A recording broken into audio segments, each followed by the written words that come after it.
Hello, weary traveller. If you've joined us before, welcome back. Are you new? Welcome to tonight's soothing tales from centuries past. Before we begin, as always, I'd love to know where in the world you're listening from and what time it is for you right now. Feel free to leave a comment and let me know. I love seeing where in the world our nocturnal historians are tuning in from. And if you enjoy this kind of soft educational storytelling, please consider subscribing so you don't miss future episodes. Tonight, we're going to embark on a journey back in time to one of the mightiest empires the world has ever known, the Ottoman Empire, spanning over 600 years from the 14th to early 20th centuries, and at its height stretching across 3 continents from the gates of Vienna to the Persian Gulf to North Africa. This Turkish Muslim dynasty left an indelible mark on the lands it conquered and the millions of subjects under its rule. But life was far from easy for those who called the Ottoman Empire home. From the opulent palaces of Istanbul to the arid villages of Arabia to the war-torn frontier with Europe, hardship and brutality were ever-present realities. Tonight, we'll explore the many challenges, geographic, economic, political, religious, and social, that made life a struggle for so many during this fascinating period. So get settled in, maybe with a warm cup of tea, and let your imagination wander back to a time of sultans and harems, of vast trade networks and clashing civilizations, of piety and persecution, all under the banner of the crescent and star. The Ottoman Empire first emerged in the 1300s, rising from the ashes of the once mighty Seljuk Empire in Anatolia.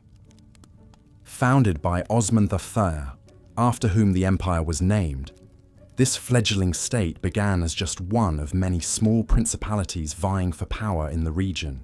But through a combination of shrewd diplomacy, well-timed conquests, and the weakness of their neighbours, the Ottomans quickly expanded their territory and influence. Key early victories included the Battle of Kosovo in 1389, which subjugated much of the Balkans, and the pivotal Battle of Varna in 1444, where a crusading army of Hungarian and Polish forces was decisively defeated. Yet it was the conquest of the fabled city of Constantinople in 1453 by Mehmed II that truly heralded the Ottomans' arrival as a major power. Rechristened Istanbul, the city became the capital of a flourishing empire that would dominate the Islamic world for centuries to come. At its peak in the 16th century, under the rule of Suleiman the Magnificent, the Ottoman Empire was a force to be reckoned with. A master statesman and general, Suleiman presided over the golden age of Ottoman might and prosperity. It was said that he never lost a battle. Under his reign, Ottoman armies pushed deep into Central Europe, conquering Belgrade and most of Hungary. To the east, they captured Baghdad and exercised control over the holy cities of Mecca and Medina. Ottoman naval supremacy extended across the Mediterranean as Barbary corsairs allied with the empire terrorized European shipping. The coffee household of Suleiman was legendary for its grandeur, learning, and opulence. Gifted artists and architects were commissioned to decorate the Topkapi Palace with brilliant tilework, plush carpets, ornate calligraphy, and shimmering precious stones. Exotic animals prowled the palace gardens. Hundreds of concubines and eunuchs resided in the labyrinthine harem, with the Valide Sultan, the Queen Mother, often wielding power behind the scenes. But all this splendor belied the harsh realities of daily life for the Sultan's subjects. For while Suleiman and his court enjoyed unimaginable wealth and luxury, the vast majority of people in the empire lived in grinding poverty and hardship. Perhaps the most obvious challenge for the Ottomans was the sheer size and diversity of their empire. Spanning from the Balkans to the Arabian Peninsula to the shores of North Africa, the empire encompassed a dizzying array of landscapes, climates, and peoples. Governing such far-flung lands posed immense difficulties. Communication was slow, with messengers on horseback often taking weeks or months to deliver decrees from the capital to distant provinces. travel was arduous and dangerous, whether by rutted road or storm-tossed sea. Maintaining control over unruly local rulers and tribes on the periphery was a constant battle. The empire contained an incredible diversity of terrain, from snow-capped mountains to sun-baked deserts, fertile river valleys to marshy swamps rife with malaria. Droughts, floods, earthquakes, and other natural disasters posed ever-present threats in different regions. Famines periodically ravaged areas where crops failed, leaving thousands to starve. But perhaps no burden was more universally felt than the heavy hand of the Sultan and his officials. In the Ottoman Empire, the Sultan was an absolute ruler whose word was law. Styling himself as both a temporal ruler and a spiritual leader, he demanded complete obedience from his subjects. For the common people, this often translated into oppression and exploitation. Laws were harsh and punishments severe.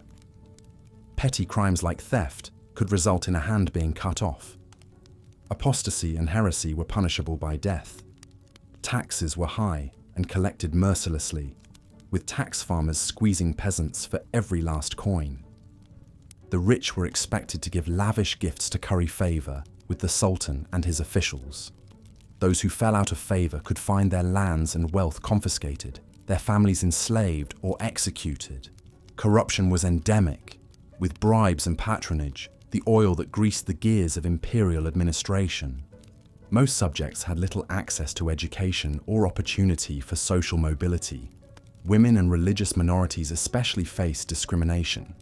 Christians and Jews, while tolerated, had to pay special taxes and face certain restrictions on their rights and freedoms.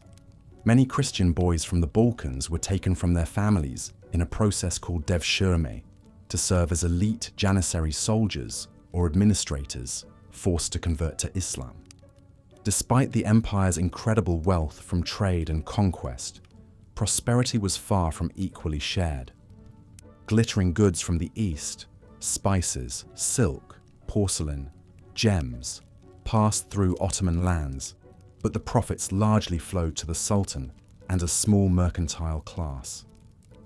For artisans and merchants, life was precarious. Strict guilds controlled who could produce and sell certain goods. The whims of the court, fluctuating prices, foreign competition, wars, and natural disasters could spell ruin. The lifeblood of the Ottoman economy was agriculture, but for the peasants who toiled in the fields, hunger and hardship were constant companions. Most were little more than serfs, bound to the land and to the feudal-like estates of Ottoman officials and cavalry soldiers called sipahis and taimars. Adding to their burden were the saliane, oppressive, irregular taxes levied to pay for military campaigns.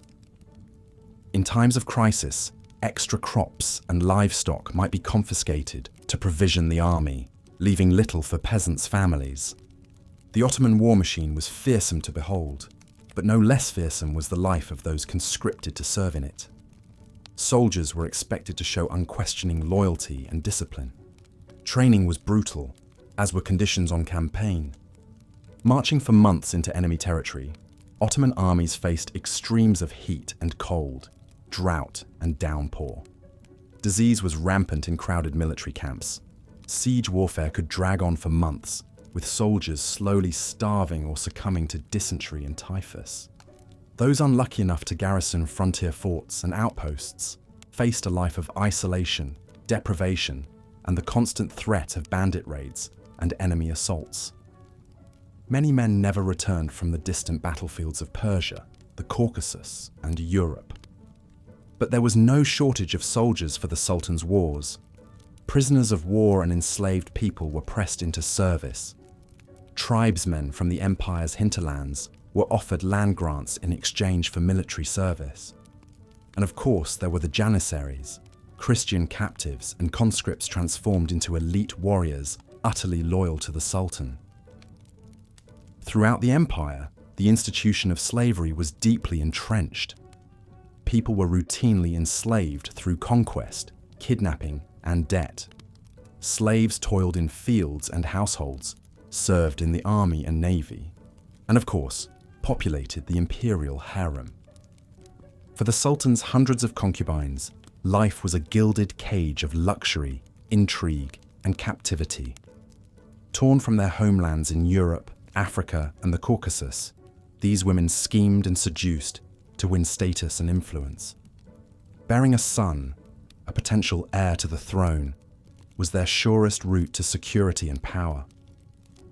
But harem life was rife with perils. Concubines that fell out of favor could be married off to minor officials or even executed. There were always new rivals to fend off as the sultan's mother, the powerful Valid Sultan, fought to safeguard her own influence at court. The empire's many religious minorities, mostly Christians and Jews, also faced a precarious existence. While the Ottoman millet system afforded them a degree of self-governance and religious freedom, it came at a price. Non-Muslims had to pay a special jizya tax and faced certain legal restrictions. There were periodic outbreaks of anti-minority violence and oppression. Over the centuries, many Christians and Jews converted to Islam to escape discrimination and open up opportunities for advancement. For those that held fast to their faiths, pressure from the Ottoman authorities was a fact of life. Catholic and Orthodox Church hierarchies, for example, required approval from the Sultan, giving him leverage over Christian communities. The long-running rivalry between the Muslim Ottoman Empire and Christian Europe only added to the religious tensions within the empire. The Ottomans saw themselves as the rightful leaders of the Muslim world and the defenders of Islam against infidel invaders. Conquering Constantinople, the capital of Eastern Christendom, was a crowning symbolic victory. Wars with the Holy League, the Habsburg monarchy, and Imperial Russia were painted as jihads to protect Muslim lands from Crusader aggression. Of course, despite their religious justification, these perennial conflicts only added to the hardships facing the Sultan's subjects, Muslim and non-Muslim alike. The cost in blood and treasure was immense. Nowhere was this more apparent than on the empire's frontiers. Border regions like the Balkans were racked by constant raids, massacres, and scorched earth tactics by both sides. Marauding bandits known as Hajduks and Uskoks terrorized villages. Captured towns might be plundered, their populations enslaved or forcibly converted. This climate of violence and instability only fueled simmering resentments among the Sultan's Christian subjects. In Greece, Serbia, and Bulgaria, the Greek Orthodox and Slavs chafed under the Ottoman yoke and dreamed of independence. Their discontent would explode into open rebellion in the 1800s as the empire began its long decline. But in the 16th century, the Ottoman state was still at the apex of its wealth and power, with successive sultans presiding over an age of conquest and expansion. Selim the Grim pushed further into Persia and the Arabian Peninsula. His son Suleiman the Magnificent conquered Belgrade and Rhodes and laid siege to Vienna. Yet with each passing decade, the cracks in the Ottoman edifice grew deeper. Economic stagnation set in as the empire fell behind Europe in technology and commerce. Once lucrative trade routes were disrupted by new competitors like the Portuguese and Dutch. At the same time, the costs of maintaining a sprawling multi-ethnic empire were mounting. Supplying far-flung armies became a logistical nightmare. Unrest was brewing in the provinces. The rapid turnover of sultans, some ascending to the throne as mere children, left the empire with a string of incompetent rulers. By the 19th century, the Ottoman state was but a shadow of its former might, racked by debt, corruption, separatist revolts, and encroachment by foreign powers eager to carve off pieces of its territory. The government was forced to give humiliating concessions to European states. For the empire's beleaguered subjects, these were times of tremendous hardship and upheaval. Military defeats to Russia in the Crimean War and to breakaway Balkan states sapped morale and resources. The centuries-old millet system was breaking down. Massacres of Christian minorities, like the Bulgarians and Armenians, shocked the conscience of Europe. Efforts at modernization and reform, while ambitious, only seemed to accelerate the empire's disintegration as the forces of nationalism swept across Ottoman lands. Non-Turkish ethnic groups agitated for autonomy or outright independence. The outbreak of World War I and the Ottoman Empire's fateful decision to align with the Central Powers ultimately sealed its fate. After 4 long years of bloodshed, the war ended in total defeat for the Ottomans. The once mighty Sultanate was soon carved up by the victorious Allies. The Turkish-speaking rump was reconstituted as the Republic of Turkey in 1923, bringing an end to 600 years of Ottoman rule. The legacy of the Ottoman Empire continues to shape the Middle East, North Africa, and Southeastern Europe to this day. Its impact on the Islamic world is hard to overstate, with centuries as the seat of the Caliphate and the protector of the holy cities of Mecca and Medina. But its is also a cautionary tale of the challenges and human toll of sustaining a diverse, far-flung empire across a tumultuous swath of the earth. For the millions of nameless subjects who eked out an existence in its villages and towns, life under the Ottoman Crescent was defined by hardship, oppression, and near-constant upheaval. Yet even in the face of tremendous adversity, the peoples of the Ottoman realms built vibrant cultures and lifeways that endured for centuries.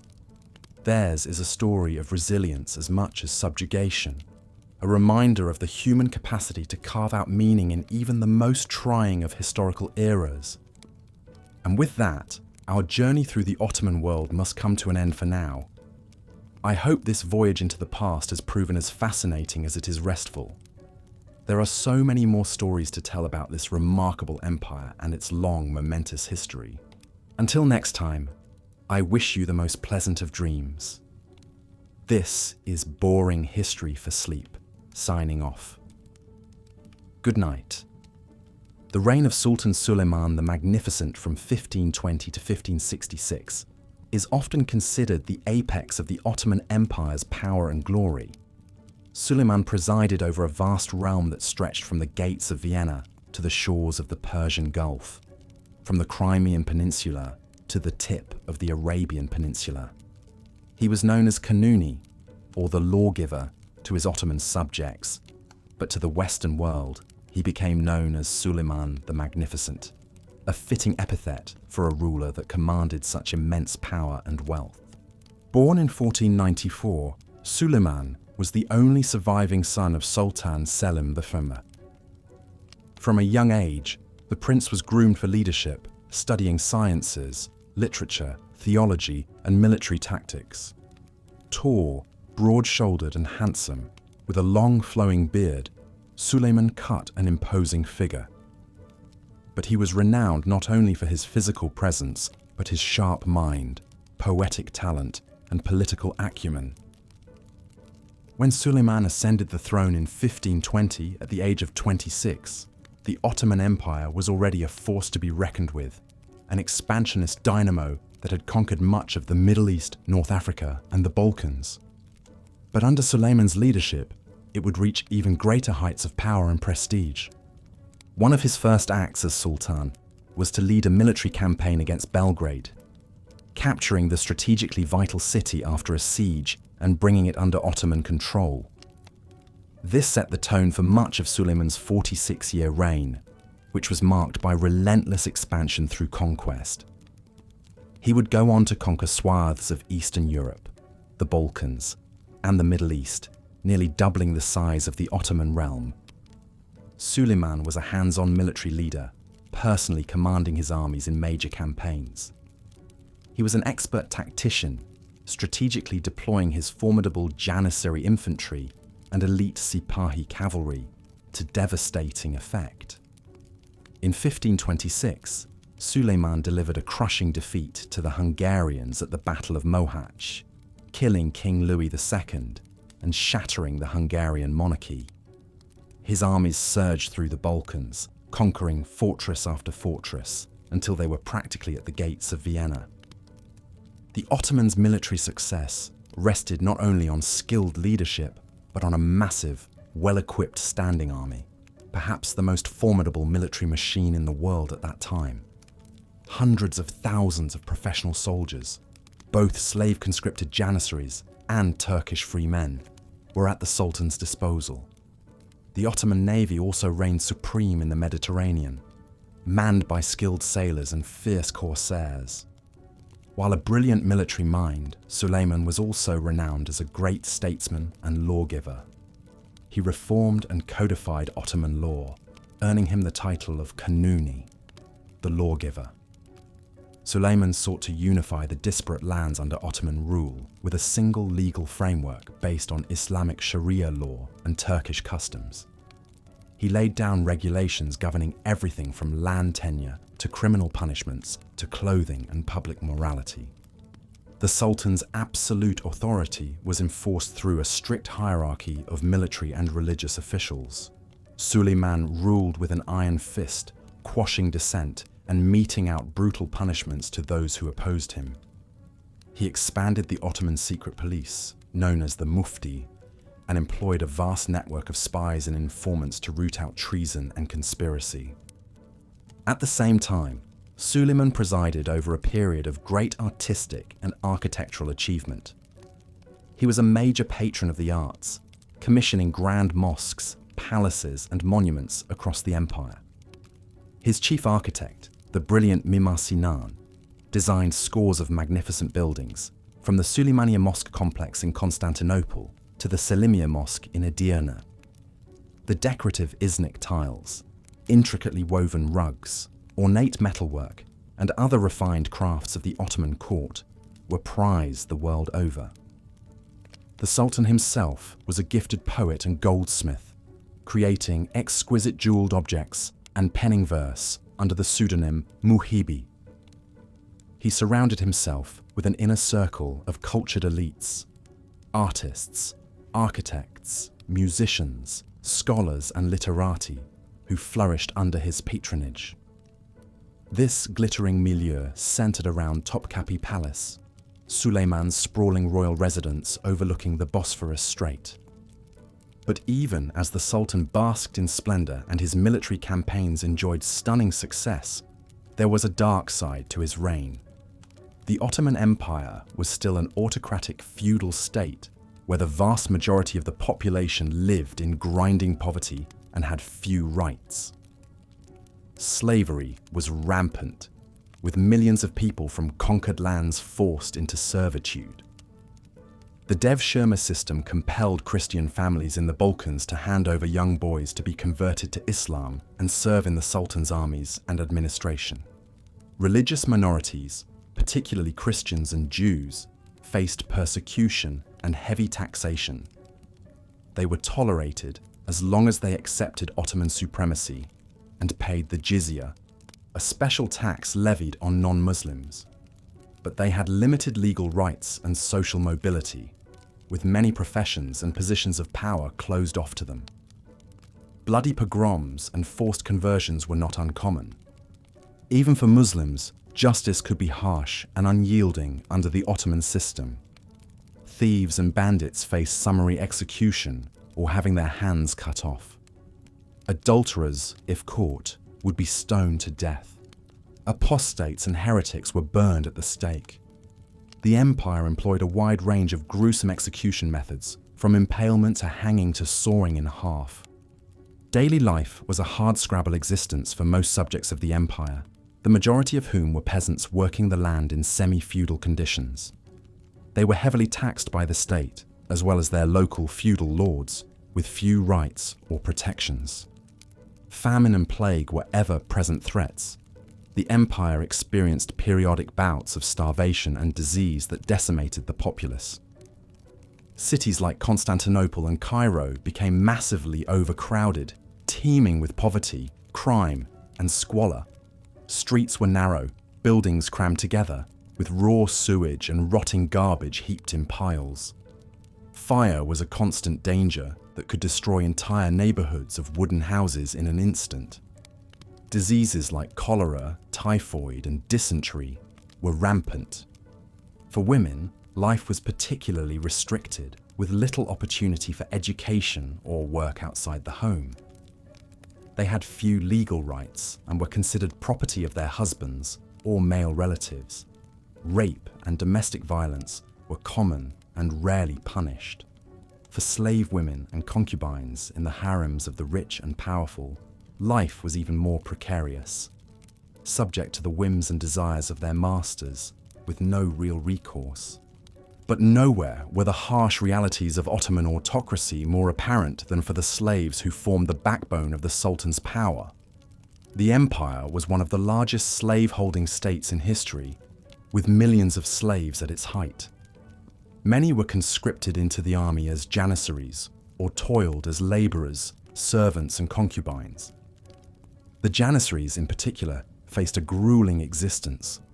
These elite soldiers, recruited as young Christian boys, were subjected to intense military training and discipline, molded into a loyal fighting force utterly obedient to the Sultan. They were forbidden to marry or own property, living ascetic lives in military barracks. In battle, they displayed fanatical zeal, fighting to the death for their Sultan and the glory of Islam.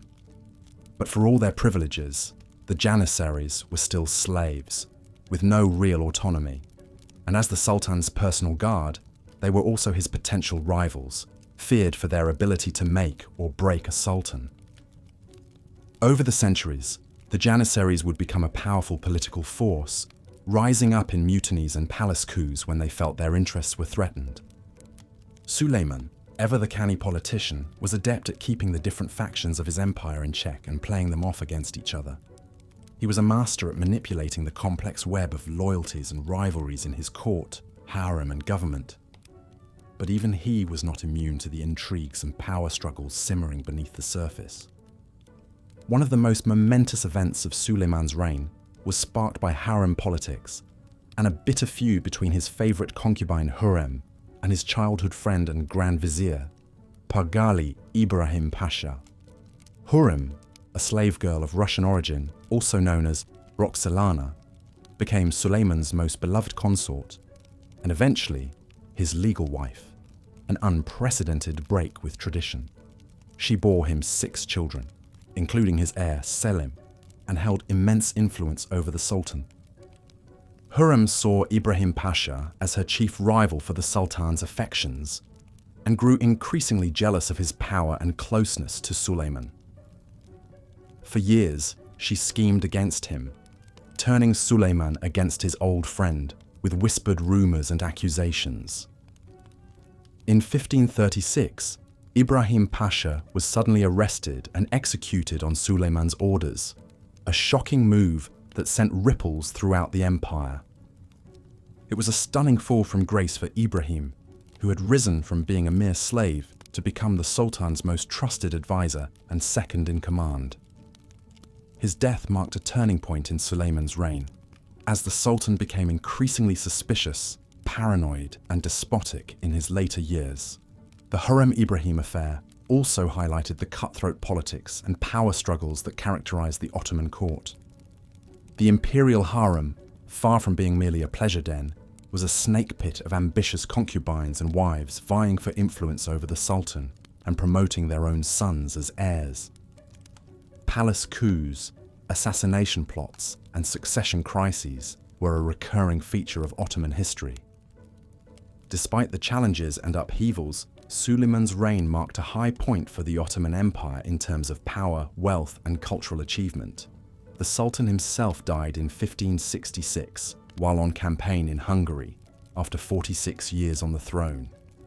He left behind a formidable but increasingly unwieldy empire that had reached the limits of its expansion.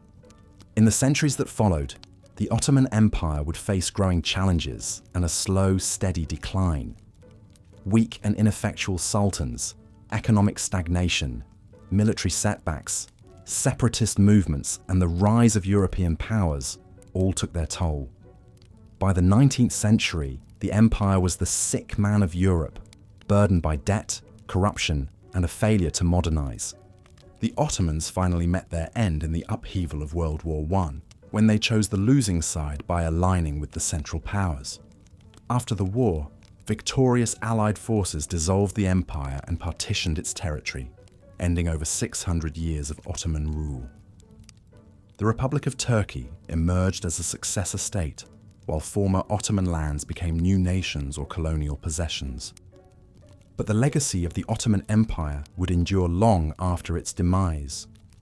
Its impact can still be seen today in the culture, cuisine, architecture, and political borders of the Middle East, Eastern Europe, and North Africa.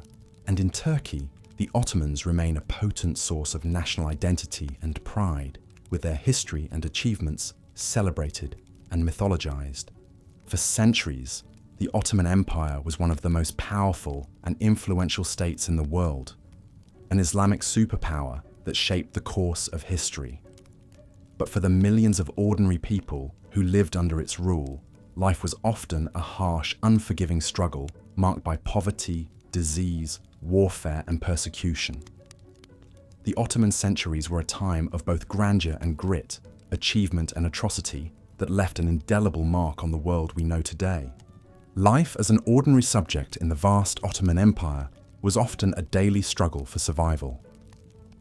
While sultans and the ruling class enjoyed opulent lifestyles in lavish palaces, the majority of the population endured hardships and challenges that made existence difficult and precarious. One of the greatest trials for Ottoman subjects was widespread poverty and destitution, particularly among the peasantry and lower classes in both urban and rural areas. Most commoners lived a meagre hand-to-mouth subsistence, toiling long hours as farmers, labourers and servants, just to eke out enough to feed their families. In the empire's overcrowded cities, the impoverished masses huddled in squalid, cramped housing rife with filth and disease. Sanitation was poor and access to clean water limited, allowing outbreaks of plague, cholera and other infectious epidemics to regularly sweep through the poorer quarters, claiming untold lives. The close quarters and unsanitary conditions also bred crime, vice and social ills.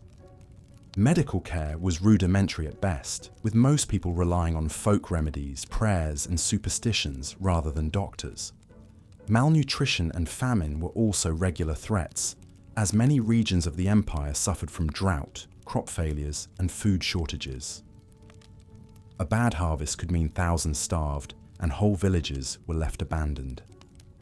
For the peasantry in the countryside, life revolved around difficult agricultural labour from dawn till dusk.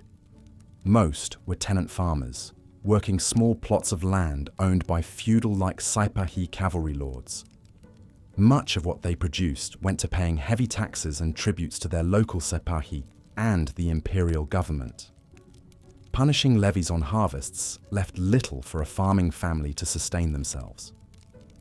Peasants also faced the harshness of the local climate and terrain in different regions, from the baking deserts of Iraq and Arabia to the rugged mountains of Anatolia and the Balkans. Droughts, flash floods, storms, extreme temperatures and natural disasters could wipe out crops, livestock and villages. Lawlessness and banditry also plagued rural areas far from the centres of imperial authority. Whether in the city or country, the Sultan's subjects had few rights and little recourse against the whims of their rulers. The Ottoman Sultan wielded absolute power over the lives of those in his domain. He governed as a divinely ordained autocrat whose decrees could not be challenged. Any perceived disloyalty or disobedience was dealt with harshly. The Sultan maintained power and control over his sprawling empire with strict laws and brutal punishments. An extensive network of spies and informants kept watch for signs of sedition or rebellion. The slightest infraction could result in draconian sentences carried out by imperial soldiers and lawmen. Theft was punished by having the offender's hands cut off. Slander against the Sultan or government could get one's tongue cut out. Adulterers were stoned to death in public squares. Rebels, apostates, and traitors were hung, beheaded, or thrown off cliffs. More serious crimes could warrant fiendishly cruel deaths, like impalement on stakes. imperial justice was arbitrary and unevenly applied. The complicated hierarchy of Ottoman courts and laws, Islamic Sharia, imperial Kanun decrees, and local Urfi customary rules allowed corruption to flourish. Innocent commoners often found themselves at the mercy of greedy cadis, judges, and ruthless jailers who extracted bribes for favourable rulings or simply to avoid languishing in squalid, nightmarish dungeons. The empire's many minority groups, Greeks, Armenians, Jews, and others, faced added layers of discrimination, persecution, and oppressive taxation. As non-Muslims, they held second-class status with strict restrictions on their rights, religious practices, professions, and interactions with the Muslim majority. The threat of mob violence and blood libel always lurked should anti-minority sentiments be inflamed. Slave labour was extensive throughout the empire, and the sufferings of the enslaved were manifold. Slaves toiled in industrial workshops, served the imperial army, rowed galley ships, and did domestic work in the grand households. Slaves had no control over their fates and were wholly at the mercy of their masters. At the very bottom of society were serfs, essentially slaves tied to the land they worked rather than directly owned as property. In the Arab regions, they were the fellahin, landless peasants who worked the fields and estates. Their lives were a cycle of drudgery, poverty, and exploitation with no means of escape. Artisans and merchants comprised much of the small middle class in Ottoman society, but they too faced challenges and impositions. Craft guilds strictly controlled who could engage in certain trades and industries, limiting economic and social mobility. The government also levied burdensome taxes on commercial activities that stifled free enterprise. The dangerous trade routes that connected far-flung parts of the empire also impacted the common people caught up in the flow of commerce. Nomadic tribes in the Levant faced displacement and conflict as the Silk Road trade network shifted. Piracy was a constant menace in the Mediterranean, and Barbary corsairs regularly raided coastal villages, capturing thousands of hapless residents to be sold as slaves in North Africa. Wars of conquest had devastating impacts on civilian populations caught in the crossfire between Ottoman armies and their foes. When Sultan Mehmed II's forces captured Constantinople in 1453, a three-day spree of looting, pillaging, and enslavement was unleashed on the city's residents. Tens of thousands were slain or taken as slaves. Fear of similar fates haunted those in the path of Ottoman military campaigns. The Sipahi feudal lords that governed most of the empire's territory were also a source of oppression and abuse for common Ottoman subjects. Many ruthlessly exploited the peasants who worked their lands with excessive levies and extortions. Corrupt and decadent Sipahis would seize property at will, force subjects into servitude, and violently put down any hint of resistance or uprising. With all these burdens and tribulations, it's little wonder the common people of the Ottoman Empire turned to their faith for solace and strength. Islam was a source of resilience and transcendence in the face of worldly sorrows. The call to prayer from minarets 5 times a day structured the rhythms of life and reminded the faithful that Allah's mercy was infinite even if the Sultan's justice was cruel. But religion was also one more mechanism of control and obedience wielded by the Ottoman state. As Caliph, the Sultan was the divinely appointed leader of the entire Islamic world. This spiritual authority combined with his temporal powers to make his rule absolute. Defying the Sultan was akin to defying the will of Allah. Imams, muftis, and religious scholars were a key part of imperial governance and social control. Islam provided the basis for laws, moral codes, and cultural norms. Religious orthodoxy was harshly enforced, and any deviation stamped out. Apostasy was punishable by death. There was little room for personal liberties or intellectual freedom when the stakes were seen as one's eternal soul. Non-Muslim subjects faced the added pressures of conforming to a social order where they were marked as inferior. Many Christians and Jews nominally converted to Islam simply to survive and avoid persecution. Pockets of minorities clung tenaciously to their faiths and identities, but at a steep price in systemic discrimination. This was the precarious existence that most Ottoman subjects had to endure century after century. Brief periods of reform and enlightened rulers offered glimmers of hope and easier times, but the empire's foundations remained the absolute authority of the sultan, an entrenched feudal hierarchy and relentless extraction of resources from the populace. By the 19th century, the strains of maintaining this oppressive system and competing with the rising nation-states of Europe were tearing the Ottoman Empire apart. Separatist revolts flared in Greece, Serbia, and Bulgaria as Christian subjects threw off the Sultan's yoke. The Ottomans racked up massive debts to European powers, lost control of outlying territories, and saw their military increasingly outmatched. But the empire staggered on until the upheavals of World War I finally led to its collapse and dissolution.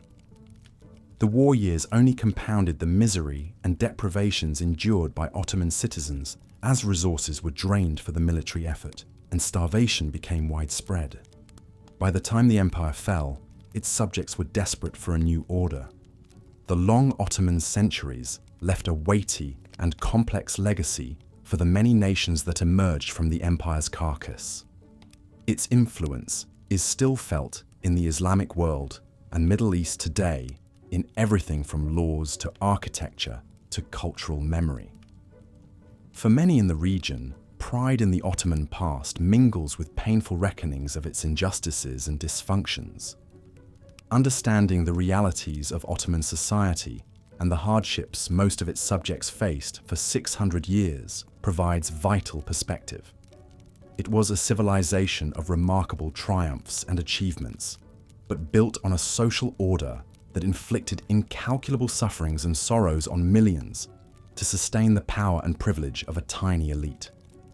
Only by grappling with that fuller picture can we appreciate the resilience of those who endured life in the Ottoman Empire, and how that legacy continues to echo in our world today. The weight of that history is worth pondering, lest we forget the lessons of empires past in our own turbulent times. The Ottoman Empire was a realm of stark contrasts and extremes. Opulence and extravagance existed alongside poverty and hardship. At the pinnacle stood the Sultan, wielding absolute power over the fates of millions. The sultans of the Golden Age, like Suleiman the Magnificent and Selim the Grim, ruled with iron fists, expanding their domains through conquest and guile. In the early 16th century, Selim Yim earned his epithet the Grim through his ruthless drive for power. Not content to rule a mighty empire, Selim had loftier ambitions: to rule the entire Islamic world as caliph. Upon taking the throne in 1512, he immediately set his sights on the Mamluk Sultanate of Egypt, the previous seat of the caliphate. Selim launched a lightning campaign, his elite janissaries and superior artillery crushing the Mamluk armies. In the span of just a year, Selim had conquered Egypt and Syria, claiming the mantle of caliph for himself and the Ottomans. Selim then turned eastward, determined to bring the Safavid Empire of Persia to heel. The Safavids were the champions of Shia Islam, rivals and apostates in the eyes of the Orthodox Sunni Ottomans. In 1514, Selim's army met the Safavids near Chaldiran in northwest Iran. Clad in silks and mounted atop his steed, Selim personally led the charge, smashing into the Safavid lines. It was a brutal melee of scimitars and spears, but Ottoman gunpowder and discipline won the day. The Safavid Shah Ismail barely escaped with his life. In the span of just 8 years, Selim had nearly doubled the size of the Ottoman Empire, earning the begrudging respect of friends and foes alike. The captured Safavid capital of Tabriz housed a grisly trophy from Selim's campaigns: a tower built of the skulls of conquered enemies. Yet, for all his martial prowess, Selim lacked his son Suleiman's statesmanship and longevity. In 1520, Selim I died, leaving his son a sprawling empire to rule. Suleiman would prove more than up to the challenge, shepherding the empire to the zenith of its power and splendor. The mighty Suleiman, in the grandeur of the Topkapi Palace, lived in a world apart from the daily toil and struggles of his subjects. Exotic gardens, sumptuous banquets, and the sensual delights of the imperial harem stood in stark contrast to the austere lives of the common folk. While the Sultan dined on fine delicacies from gilded plates, many of his subjects subsided on a meager diet of grains, vegetables, and the occasional lamb on holidays if they were lucky. When famine struck, the peasantry faced a precarious existence, entirely dependent on the yield of their crops for survival. A prolonged drought or ill-timed frost could spell disaster, reducing once verdant fields to withered stalks. In desperate times, people resorted to eating grass and leaves to stave off starvation. Stricken villages became ghost towns, as families perished or fled in search of sustenance. The state granaries doled out rations, but never quite enough. Corrupt local officials often lined their pockets with a portion of the grain while the needy wasted away. Only slightly better off were the artisans and merchants of the bustling Ottoman cities like Bursa, Edirne, and Constantinople. The metalworkers, tanners, weavers, and spice traders generally enjoyed a humble sufficiency, plying their trades in the covered bazaars. Still, their lives were not without hardship. Strict guild regulations limited social mobility. An apprentice could toil for years before making master, let alone opening his own shop. Opportunities for education and advancement remained minimal for the lower classes. While the sons of elites studied at prestigious madrasas, the average Ottoman child was lucky to attain basic literacy from the local imam. An exceptionally bright student from an impoverished background might earn a scholarship to a religious school, but such stories were the exception, not the rule. For many, a life of backbreaking labor, conscription or serfdom was preordained from birth. No matter one's station, the looming presence of the Sultan and his sublime port reached into all corners of Ottoman life. The Kanun-i Osmani, the Sultan's law, dictated everything from criminal punishments to acceptable clothing for different religious communities. The slightest transgression or suspicion of disloyalty could bring down the wrath of the authorities. Specific gestures, greetings, and terms of address, when in the presence of officials, were compulsory. A breach of protocol or etiquette could lead to accusations of disrespect or even sedition. Particularly for non-Muslims, the ever-present risk of being denounced as an infidel or traitor to the state hung like a sword of Damocles over daily life. Christians and Jews were required to pay special taxes like the jizya, wear distinctive clothing, and endure various indignities and restrictions as dhimmis, protected but second-class subjects. The threat of violence or forced conversion at the hands of zealous Muslim mobs was an accepted reality in times of social upheaval or janissary uprisings. Such was the plight of the Ottomans' newly conquered Christian subjects in the Balkans. As the Sublime Porte expanded into southeastern Europe, it encountered proud kingdoms like Serbia, Bulgaria, and Hungary.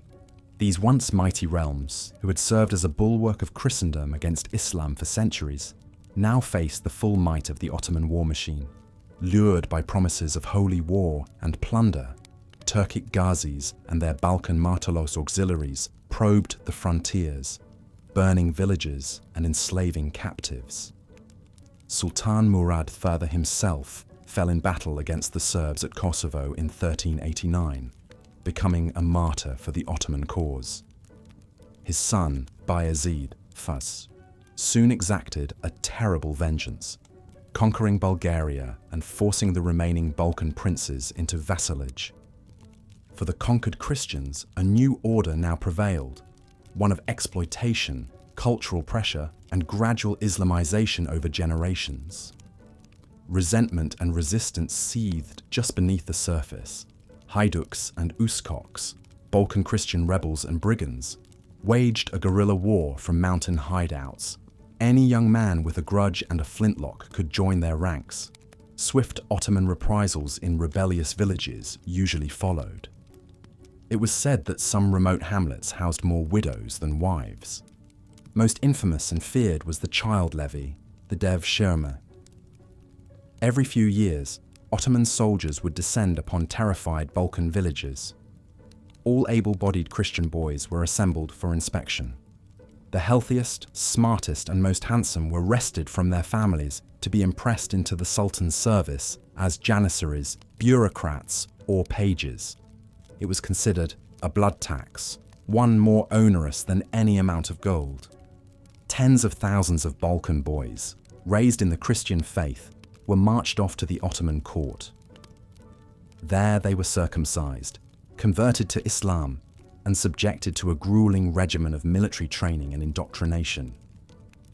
Forbidden from marrying or growing beards, these slaves of the porter were molded into loyal soldiers and servants of the Sultan. Most janissaries were fated to a life of hardship and discipline on the empire's frontiers, while a select few rose to become generals or statesmen.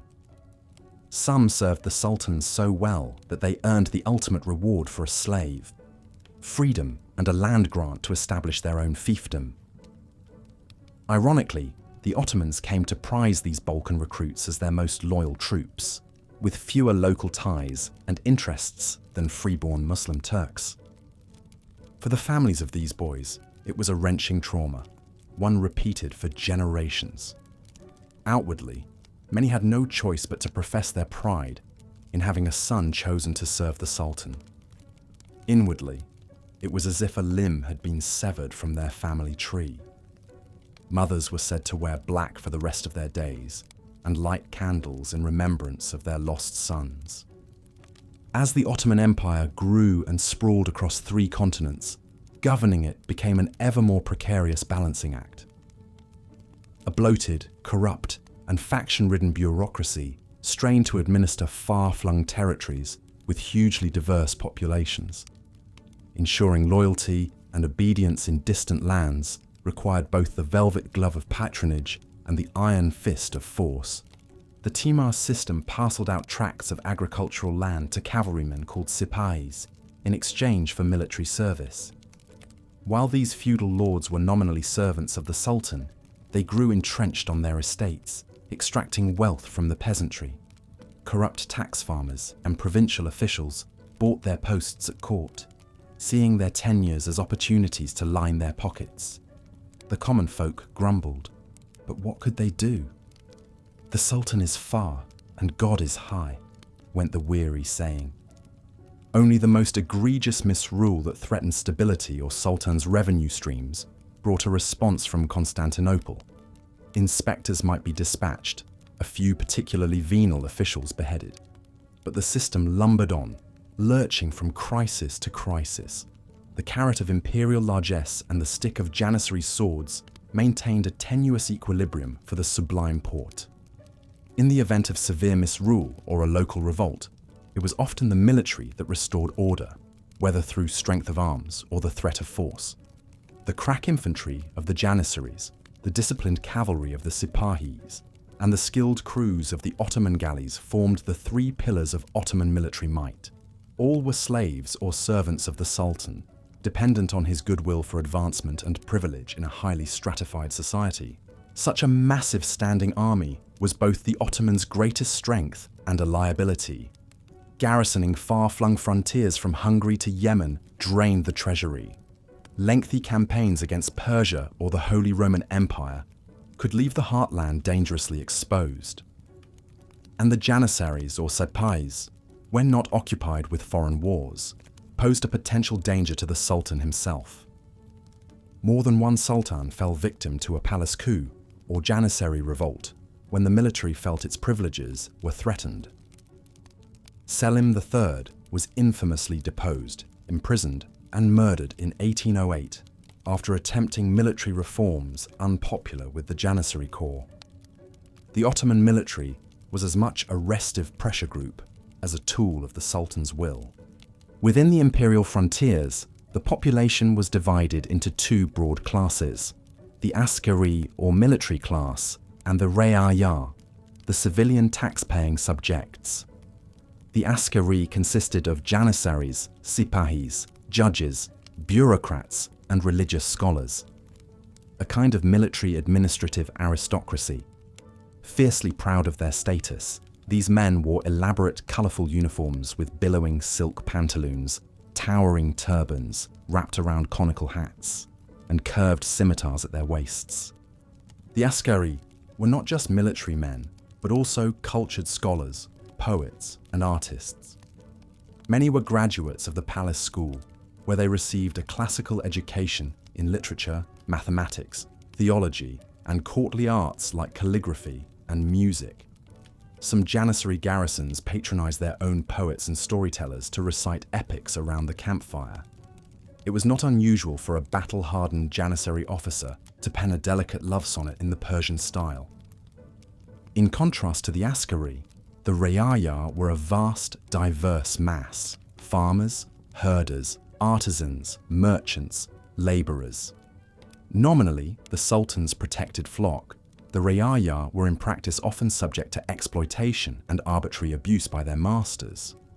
The askari saw them as a sea of interchangeable faces, valuable insofar as they filled the state coffers and granaries.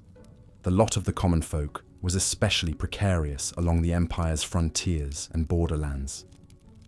In wartime, a peasant family might see their crops burned, livestock slaughtered, and youths carried off by enemy raiders. In peacetime, the exactions of their own military lords could be nearly as devastating. Foraging armies of janissaries or sipahis could strip a village of food, fodder, and youths as they passed through. "Curses on the Sultan's war and the Sultan's peace," the peasants muttered. And yet, for all their hardship, the Ottoman common folk could still take some modest pride in being part of a magnificent Islamic empire, one of the greatest states the world had ever seen. The Ottoman Balkans were a lush, fertile land, yielding bountiful harvests of fruits, vegetables, and cereal crops. The empire's cities were architectural and commercial marvels: the spice bazaars of Constantinople, the silk markets of Bursa, the grand mosques of Edirne. Even the humblest reya could bask in some reflected glory on holy days, when the grandees and their glittering entourages would parade through the streets, showering the crowd with coin and sweets. For a moment, they could forget their toil and enjoy the spectacle of Ottoman pageantry in all its splendor. And so, the Ottoman Empire endured for centuries, a complex tapestry of peoples, faiths, and lifeways sprawling across Eurasia and North Africa. Generations of sultans, viziers, ghazis, and reaya played their parts, lived and died, were woven into the rich and bloody fabric of Ottoman history. Ultimately, the Sublime Porte would face challenges that even Suleiman the Magnificent could not have foreseen: a rising Russian Empire, a surge of Balkan nationalism, the spread of revolutionary fervour, and a Europe rapidly outpacing the Ottomans in military and industrial might. But those are tales for another time, insha'Allah. For now, ponder the lives of those untold millions who called the Ottoman lands home over the centuries, from Sudan to the Danube, from Mecca to the Maghreb. Understand that their joys and sorrows, struggles and triumphs were not so different from our own. And remember that no matter how mighty the state, in the end, all are but humble servants before the judgment of Allah. Thus ends our journey through the Ottoman centuries. Salam alaikum. May peace be upon you, and may your dreams be sweet this night.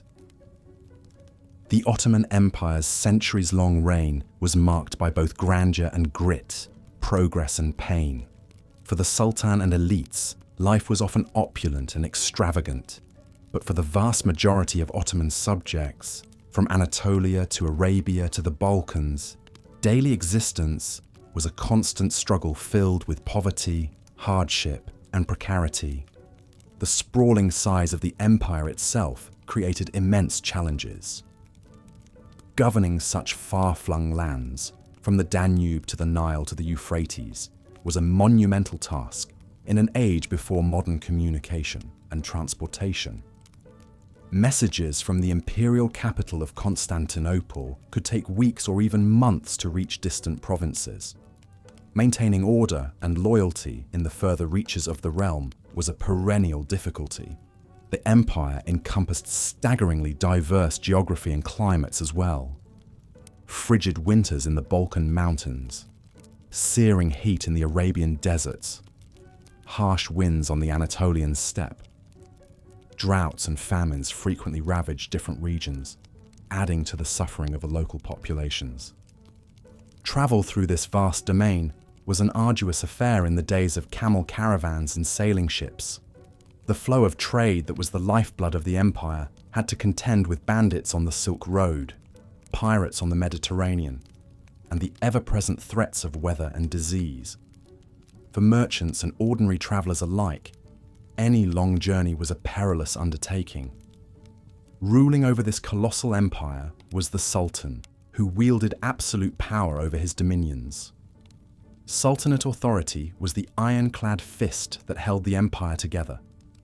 The Sultan's word was law, and his decrees could spell life or death for any of his subjects.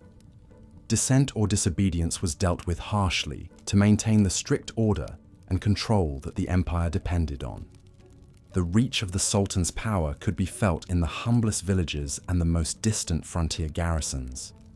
Imperial firmans, or decrees, regulated everything from religious practices to trade tariffs to criminal punishments. The Sultan's armies of bureaucrats and tax collectors penetrated every corner of the empire, always ready to stamp out opposition and extract wealth to fill the imperial coffers. Upholding the Sultan's law were the empire's judges, the Cadis, who administered the Islamic legal system. Justice under the Ottomans was often harsh and unforgiving. Transgressions like theft and adultery could be punished by flogging, amputation, or even death by stoning. The wheels of Ottoman justice turned slowly, but when they did, the results were usually brutal. Non-Muslims, which made up a significant portion of the empire's population, faced particularly intense discrimination. Christians and Jews were tolerated and could practice their faiths, but as second-class citizens. They were subjected to special taxes, social restrictions, and a constant pressure to convert to Islam. At times of crisis or instability, religious minorities often bore the brunt of popular anger and persecution. The lowest rung on the social ladder in the Ottoman realm was occupied by slaves. The empire was one of the last to maintain large-scale slavery well into the 19th century. Whether toiling as labourers on farms and estates, serving as household servants to the wealthy, or filling the ranks of the Sultan's elite fighting force, the janissaries, enslaved people endured some of the worst privations and exploitation. For ordinary Ottoman subjects, life was often nasty, brutish, and short. The vast majority eked out a meagre existence as peasant farmers or poor urban labourers. They contended with back-breaking toil, chronic poverty, disease and deprivation. The lavish lifestyles of the Sultan and imperial elites were a world away from the hand-to-mouth hardships faced by most commoners. Daily life for the empire's poorest inhabitants meant living in overcrowded, squalid conditions in cities or in crude, rural dwellings. Hunger was a constant spectre. One bad harvest could spell destitution and even starvation for many. Access to education and opportunities for social advancement were extremely limited for the lower classes. Yet even for those not at the very bottom of the heap, life was still a precarious proposition. Merchants and artisans might enjoy a slightly higher standard of living, but they still had to navigate a thicket of imperial regulations, tolls, and taxes. the powerful trade guilds strictly controlled who could enter certain professions.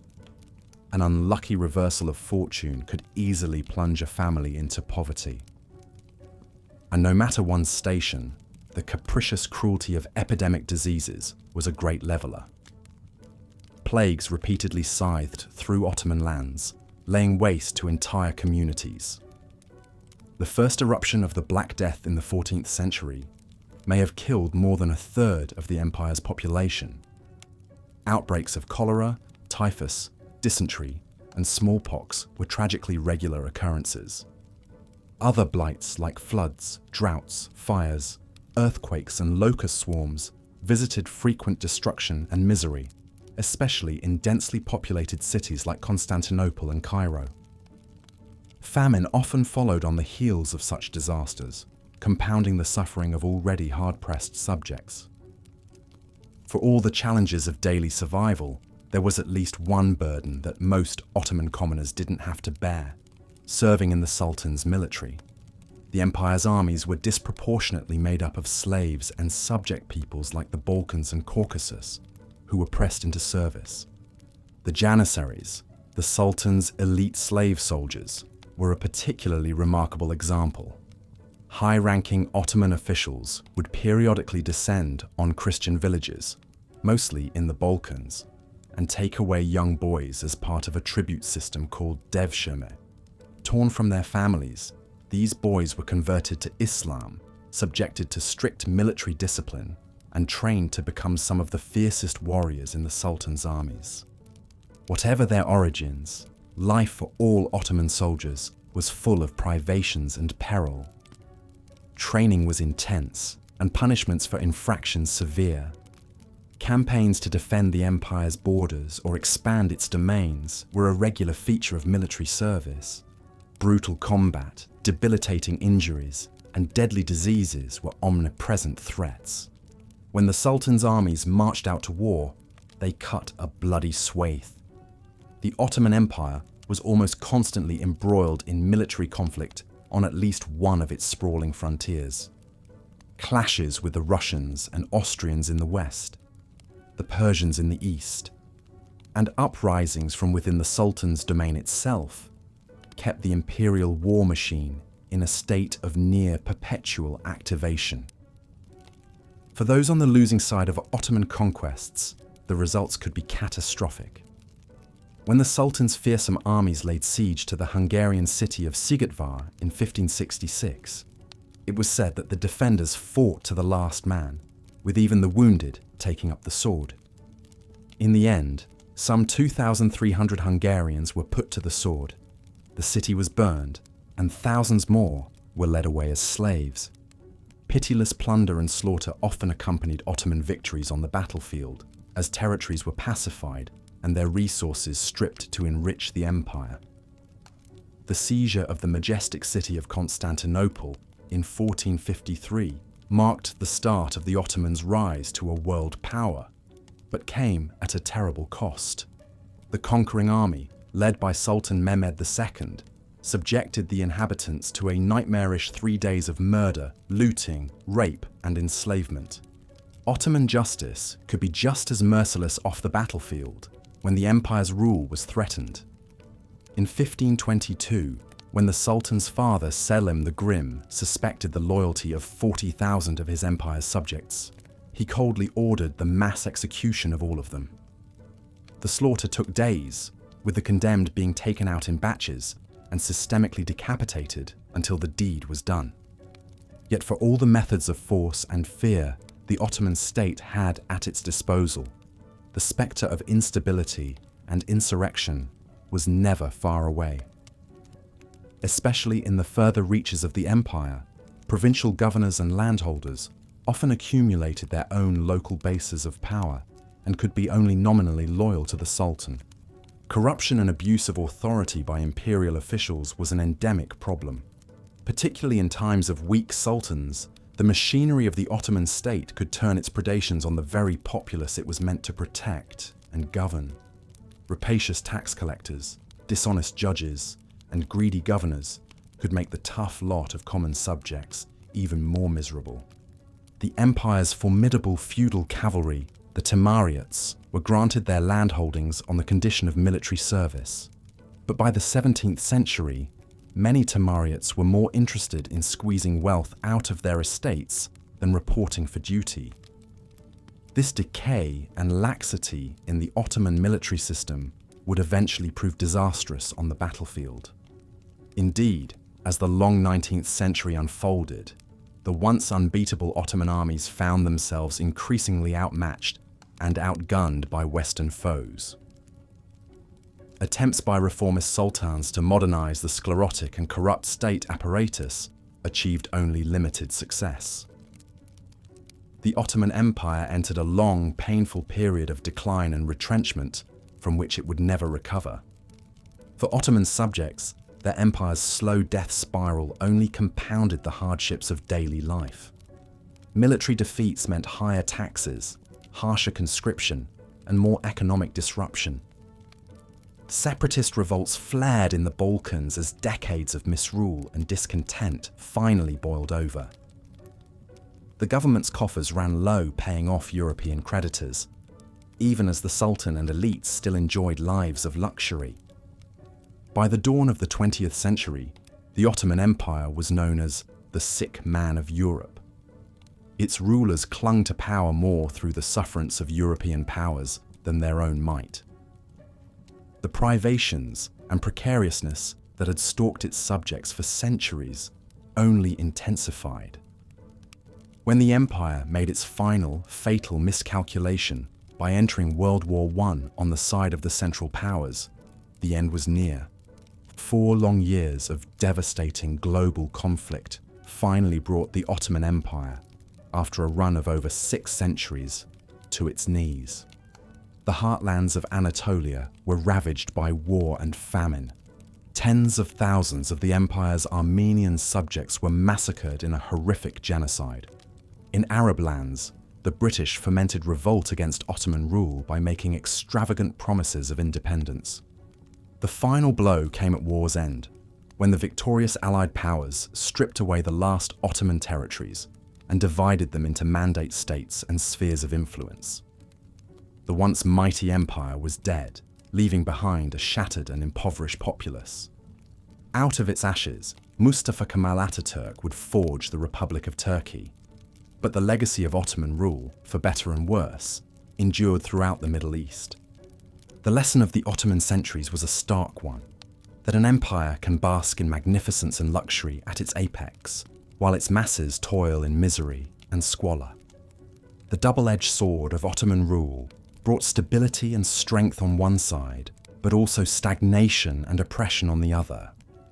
So the next time you hear romanticized tales about the splendors of the Topkapi Palace, the opulence of the imperial harem, or the might of the Sultan's armies, remember the other side of the story. Remember the struggles and the suffering of the nameless millions who lived and died under the Ottoman crescent and star. Their fates may be obscured by time, but their experiences are no less real. And with that, our journey into the harsh underbelly of Ottoman history draws to a close. The once all-conquering empire that bestrode 3 continents is now itself consigned to the past, living on only in the pages of books and the curiosity of listeners like yourself. This has been a tour through some of its darkest and most difficult chapters, a reminder of the prices paid for imperial glory. Thank you for staying with me through this unvarnished look at life in the Ottoman domains. I hope it has given you a deeper and more nuanced sense of this fascinating but troubled chapter in human civilization. The Ottoman story is in many ways a cautionary one, but also an eternally captivating one, full of triumphs and tragedies, heroes and villains, and the heights and depths of the human experience. It's a story we'll never tire of telling or learning from. And so, with that, I bid you good night. May your dreams be filled not with the cares and woes of Ottoman subjects, but with the comfort and safety of your own familiar surroundings. Until next time, this is your humble history guide, signing off. As the 16th century dawned, the Ottoman Empire was a force to be reckoned with. Straddling 3 continents and encompassing a vast array of peoples, religions, and cultures, it was a true superpower of its time. But for the millions living under the Sultan's rule, life was often a brutal and unforgiving struggle. Imagine for a moment the sheer scale of this empire at its zenith. From the bustling markets of Constantinople to the dusty caravan routes of Arabia, from the rugged peaks of the Balkans to the sun-baked shores of North Africa, the Ottoman dominion stretched as far as the eye could see. An intricate patchwork of territories and provinces, each with its own unique character, yet all bound together under the iron fist of the Sultan. Governing such a sprawling realm was no easy feat.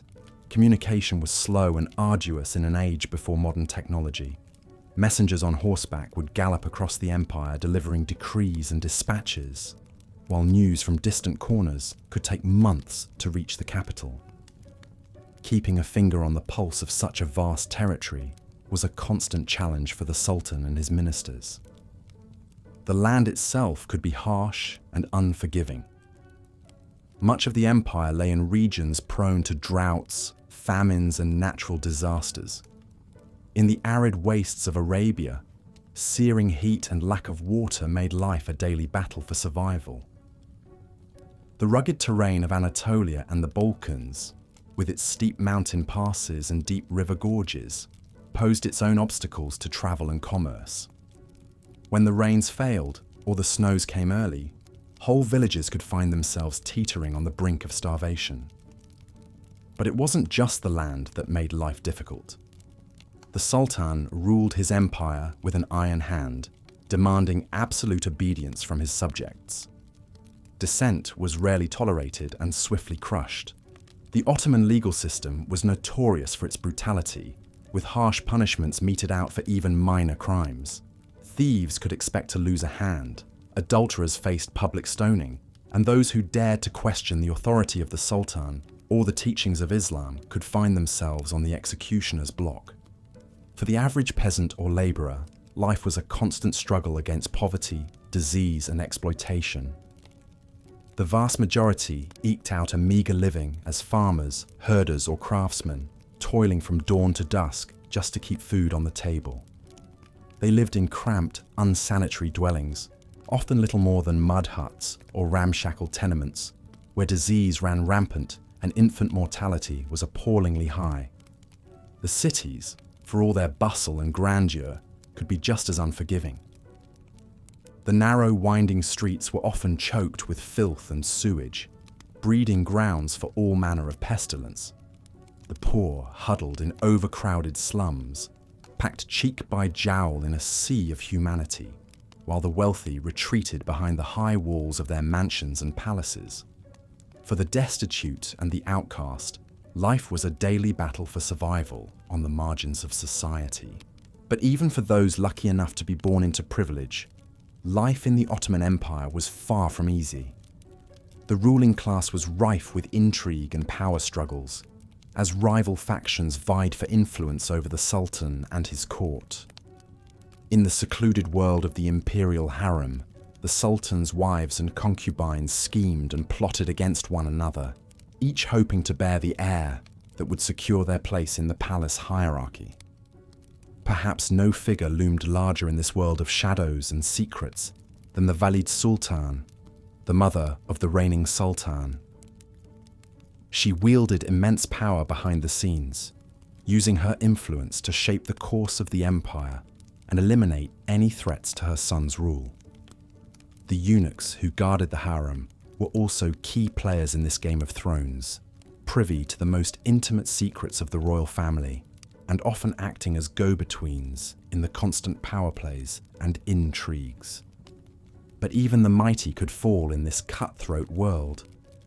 Sultans who failed to live up to the demands of their office could find themselves deposed or even murdered, while those who dared to challenge the established order could face the wrath of the janissaries, the empire's elite infantry corps.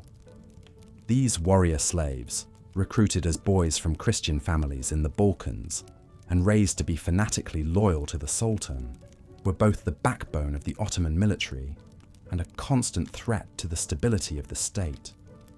As the centuries passed and the empire began to slowly decline, life for the average Ottoman subject only became harder. The once mighty army, the terror of Europe, found itself increasingly outpaced by the rising powers of the West with their superior technology and tactics. Corruption and decadence ate away at the foundations of the state, as officials lined their pockets and the sultans retreated into a world of opulence and excess. In the far-flung corners of the empire, separatist movements began to gain steam as long-oppressed peoples chafed under the yoke of Ottoman rule. In the Balkans, Serbian and Greek rebels took up arms against their Turkish overlords, while in the Arab lands, dreams of independence and self-determination began to stir. The once unassailable edifice of the Ottoman Empire was starting to crumble. For the millions of ordinary people caught up in this slow-motion collapse, life became an increasingly desperate struggle. Famines and economic crises swept the land, leaving whole regions destitute and starving. Disease ran rampant as the empire's overtaxed infrastructure buckled under the strain. In the cities, overcrowding and poverty fueled social unrest and crime, while in the countryside, bandits and highwaymen preyed on the weak and the helpless. Through it all, the spectre of war loomed large over the empire. As the 19th century drew to a close, the Ottoman armies found themselves increasingly hard-pressed to defend the empire's far-flung borders against the rising tide of nationalism and the predations of the great powers.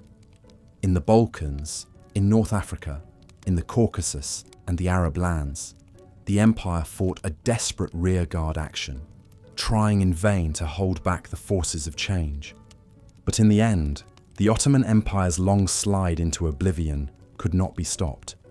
The final blow came with the First World War, as the empire found itself on the losing side of the conflict, carved up by the victorious allies and shorn of its outlying territories. The once mighty sultanate was reduced to a rump state in Anatolia, a shadow of its former self. The fall of the Ottoman Empire marked the end of an era, the passing of a way of life that had endured for over 6 centuries. For the millions who had lived and died under its rule, it had been a harsh and often brutal existence, a world of constant struggle and hardship where life was cheap and the strong preyed on the weak. But it was also a world of great diversity and cultural richness, a melting pot of peoples and traditions that left an indelible mark on the lands it once ruled.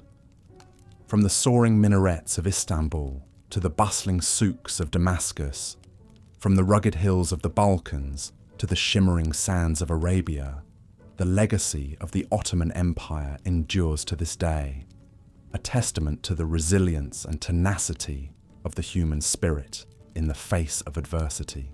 As we look back on this lost world, it's easy to be struck by the sheer scale of the suffering and hardship that so many endured under Ottoman rule.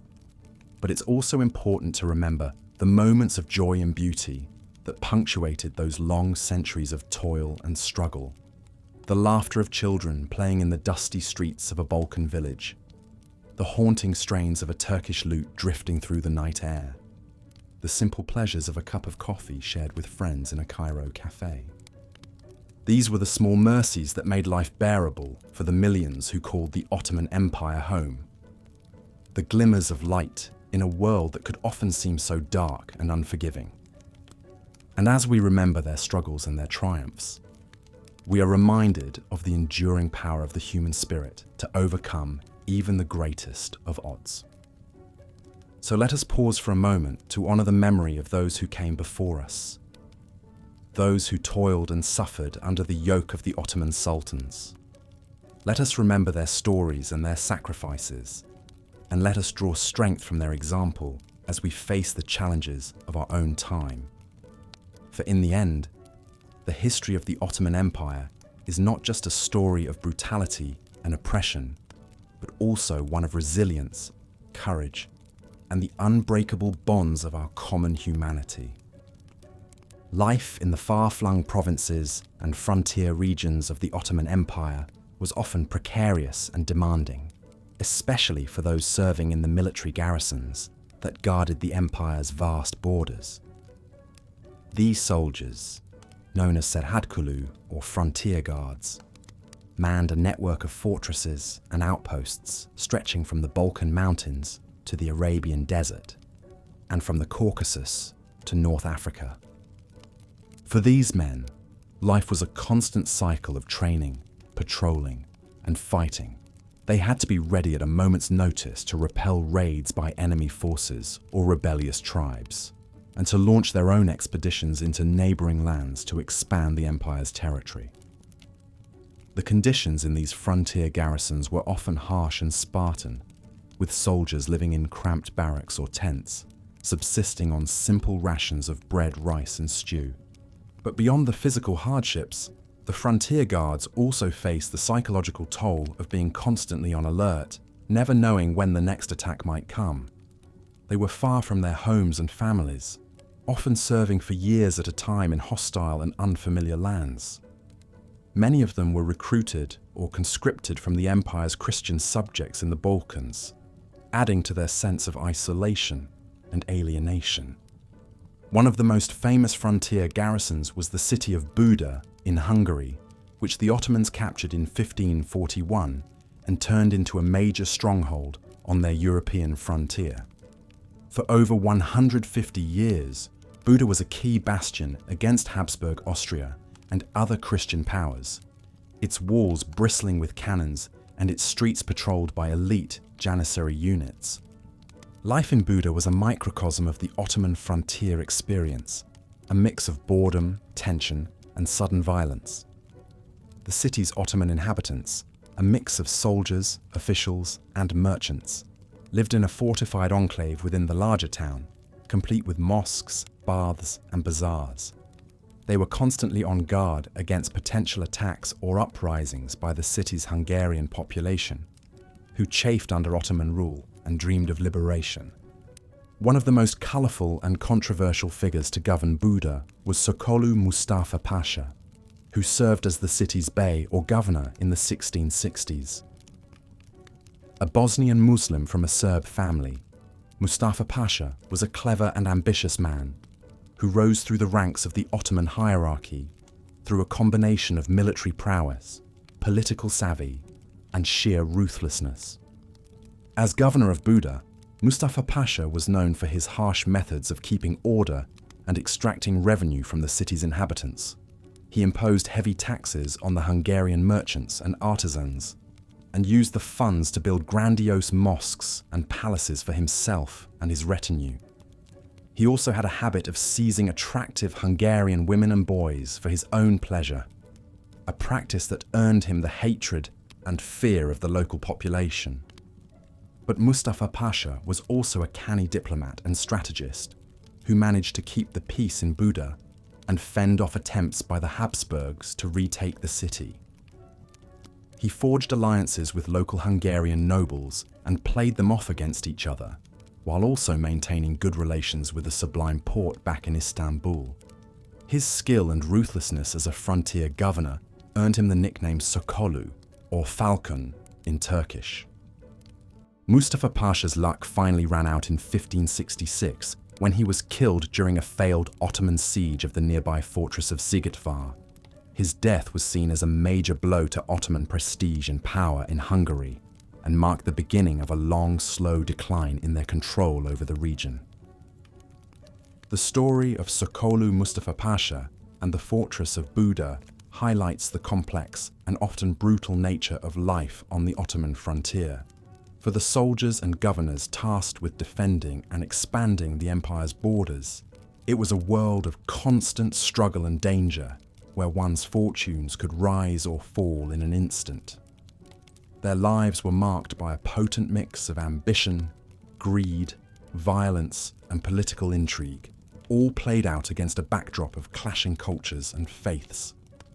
But while figures like Mustafa Pasha may have wielded great power and influence in their own domains, They were ultimately just cogs in the vast machine of the Ottoman state, subject to the whims and orders of the Sultan and his court back in Istanbul.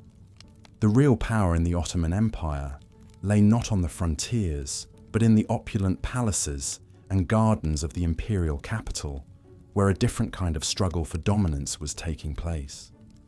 This was the world of the Ottoman harem, a secretive and labyrinthine realm where the Sultan's wives, concubines, and female relatives vied for power and influence over the empire's affairs. At the center of this world was the Valide Sultan, or Queen Mother, the woman who had given birth to the reigning Sultan and who wielded immense authority and respect within the harem. The Valide Sultan's power derived from her unique position as the Sultan's mother and chief advisor. She had unparalleled access to the Sultan's ear and could influence his decisions on matters of state, from the appointment of grand viziers to the launching of military campaigns. She also controlled the harem's vast financial resources and used them to build her own network of clients and allies among the empire's elites. One of the most famous and formidable Valide sultans was Nurbanu Sultan, who ruled the harem during the reign of her son, Murad III, in the late 16th century. A Venetian woman who had been captured by Ottoman pirates and sold into the harem as a concubine, Nurbanu rose to become Murad's favorite consort and eventually his legal wife. As Valide Sultan, Nurbanu wielded immense power and influence over the empire's affairs. She was a skilled politician and diplomat who forged alliances with key officials and factions within the Ottoman court. She also patronized artists, poets, and scholars, and used her wealth to build mosques, schools, and other public works across the empire. But Nurbanu's power also had a darker side. She was known for her ruthless treatment of rivals and enemies within the harem, and was rumored to have had a hand in the deaths of several of Murad's other consorts and children. She also faced challenges from other powerful women within the harem, such as Safiye Sultan, the mother of Murad's successor, Mehmed III. The rivalry between Nurbanu and Safiye would come to a head after Murad's death in 1595, when Mehmed took the throne and Safiye became the new Valide Sultan. Nurbanu, now demoted to the rank of grandmother, found herself sidelined and isolated within the harem, her power and influence waning with each passing day. In the end, Nurbanu's fate was a reminder of the precarious and often brutal nature of life within the Ottoman harem. For all their wealth, status, and influence, the women of the harem were ultimately dependent on the whims and desires of the Sultan and his court. They could rise to great heights one day, only to be cast down and forgotten the next. The story of Nurbanu Sultan and the Ottoman harem is a fascinating and complex one, full of intrigue, ambition, and power struggles that rivaled anything happening on the empire's frontiers. It is a reminder that even in the most opulent and privileged corners of Ottoman society, life could be harsh, unforgiving, and subject to sudden reversals of fortune. The Ottoman Empire was one of the most powerful and influential empires in history, spanning over 600 years and 3 continents at its height. But life within this vast realm was often harsh, precarious, and unforgiving for many of its subjects. As we delve deeper into the realities of Ottoman society, it's important to understand the complex web of political, religious, and social factors that shaped daily life. The Sultan, as both the political and spiritual leader of the empire, wielded immense power and control over his subjects. His word was law, and any dissent or disobedience was met with swift and often brutal punishment. But the Sultan's reach extended far beyond the political sphere. As the Caliph, or leader of the Islamic world, he was responsible for defending Muslim lands and holy cities, and for enforcing religious orthodoxy throughout the empire. This often meant stamping out heretical sects and imposing strict Islamic law on all subjects, regardless of their personal beliefs. For non-Muslims living under Ottoman rule, life was particularly challenging. Christians and Jews faced persecution, discrimination, and heavy taxation simply for practicing their faiths. In some cases, Christian boys were even taken from their families and forced to serve the Sultan as part of the devshirme system, which supplied the empire with soldiers and bureaucrats. But perhaps no group faced greater hardship than the slaves who toiled in every corner of the empire. Whether they were laboring in the fields, serving in wealthy households, or fighting on the front lines of the Sultan's wars, slaves had few rights and little hope of escape. As we continue our journey through the Ottoman Empire, we'll meet some of the key figures who shaped its history and explore the ways in which their actions impacted the lives of ordinary people. From the Grand Viziers who wielded power in the Sultan's name, to the rebels and reformers who fought against the empire's injustices, these individuals left an indelible mark on the world they inhabited. One such figure was Suleiman the Magnificent, who ruled the Ottoman Empire at the height of its power in the 16th century. Born in 1494, Suleiman was the son of Sultan Selim and was groomed from a young age to take the throne. He was known for his military prowess, his patronage of the arts and sciences, and his ambitious building projects, which included the stunning Süleymaniye Mosque in Istanbul. But Suleiman was also a complex and sometimes contradictory figure. He was a devout Muslim who saw himself as the defender of the faith, but he was also a pragmatic ruler who recognized the need for religious tolerance in his vast and diverse empire. He was a brilliant military strategist who expanded the empire's borders through conquest and diplomacy. But he was also a ruthless leader who brooked no dissent and dealt harshly with his enemies. Under Suleiman's rule, the Ottoman Empire reached its greatest extent, stretching from the gates of Vienna to the shores of the Persian Gulf.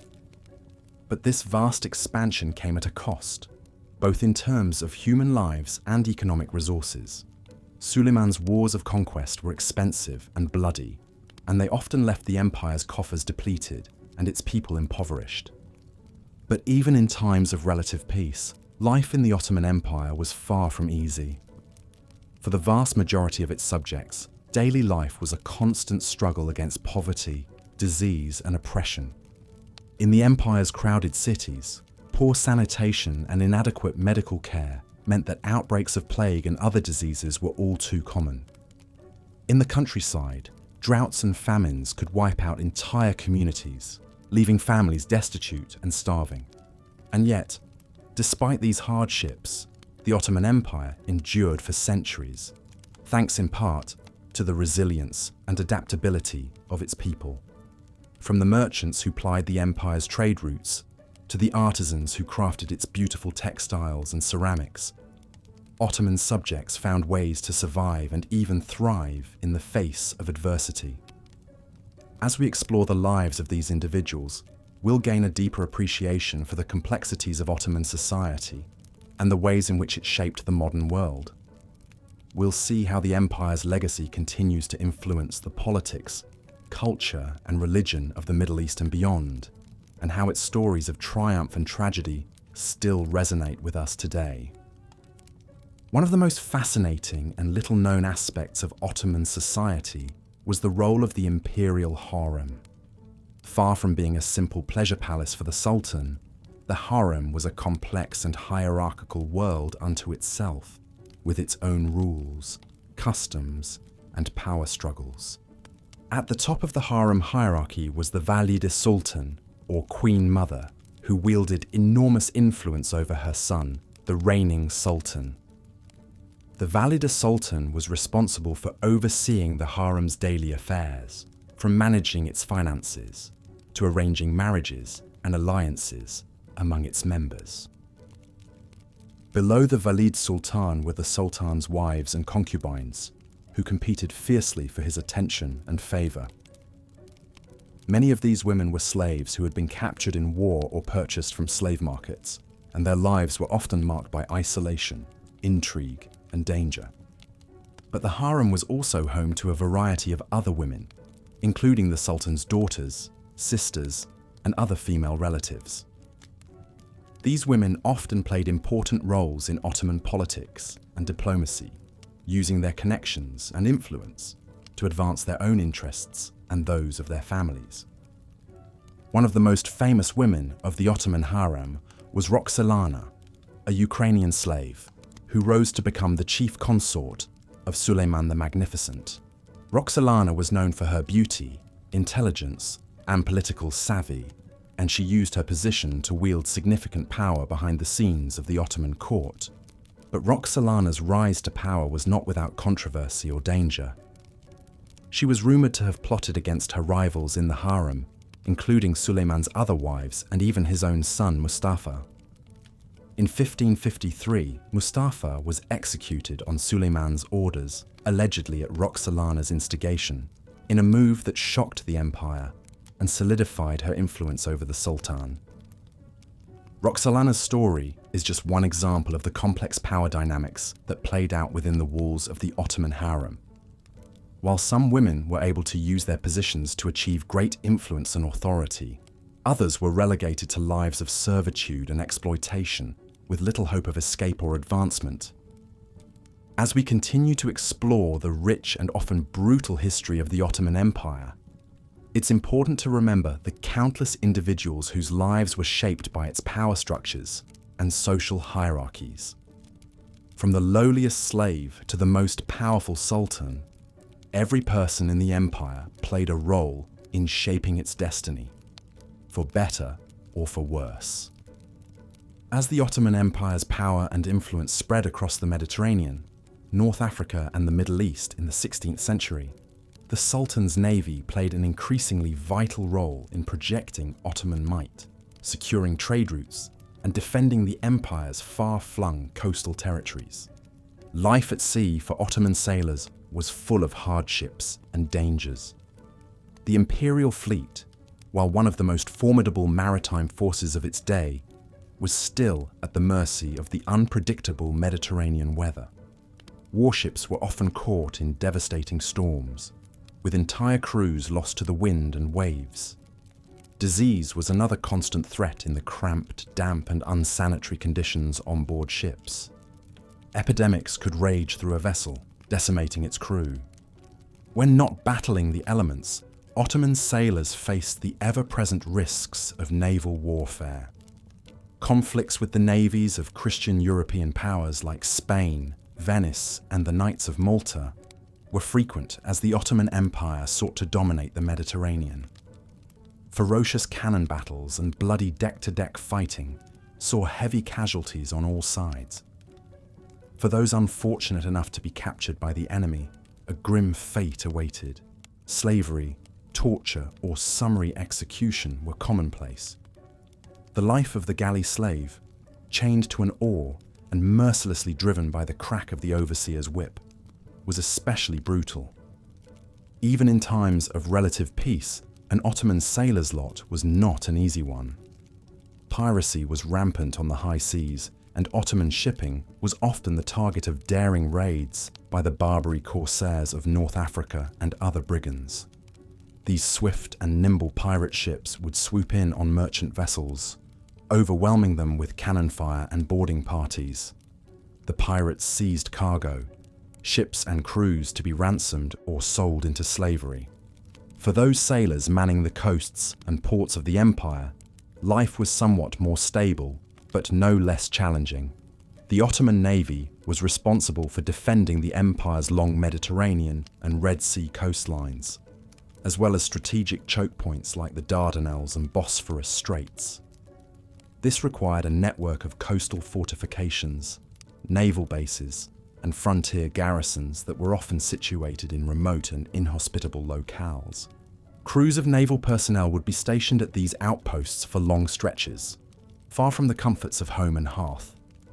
They endured isolation, boredom, and Spartan living conditions in service to the Sultan.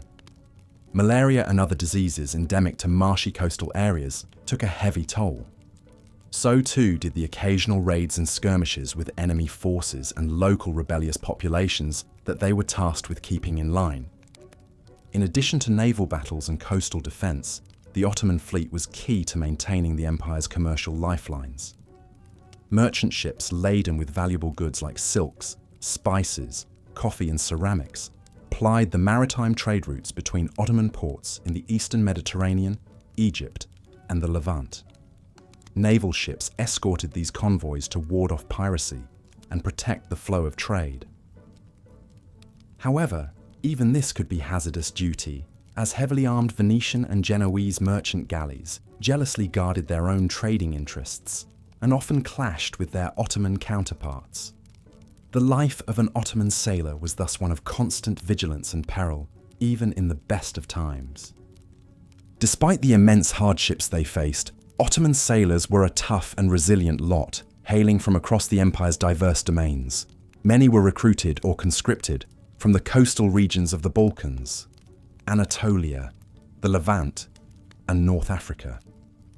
Others were slaves or prisoners of war, fated to spend their remaining years as galley oarsmen. While some served out of loyalty to the Sultan and the promise of regular pay, others had little choice in the matter. Many were pushed into naval service by economic hardship or as a punishment for crimes. Orphans and debtors were often sent to the galleys, and in times of manpower shortages, the empire resorted to press gangs to round up able-bodied recruits from port towns and coastal villages. Rigid discipline, stern punishments, and the ever-present threat of death kept these motley crews in line and functioning as an effective naval force. Life in the Ottoman Navy offered little prospect of social advancement or a comfortable retirement. Most sailors and oarsmen were illiterate and hailed from the lower rungs of society. While a talented few might rise to the rank of captain or admiral, the majority spent their days toiling away on deck or chained to an oar, with little to look forward to beyond an anonymous death at sea or an impoverished old age, if they were lucky enough to survive their term of service.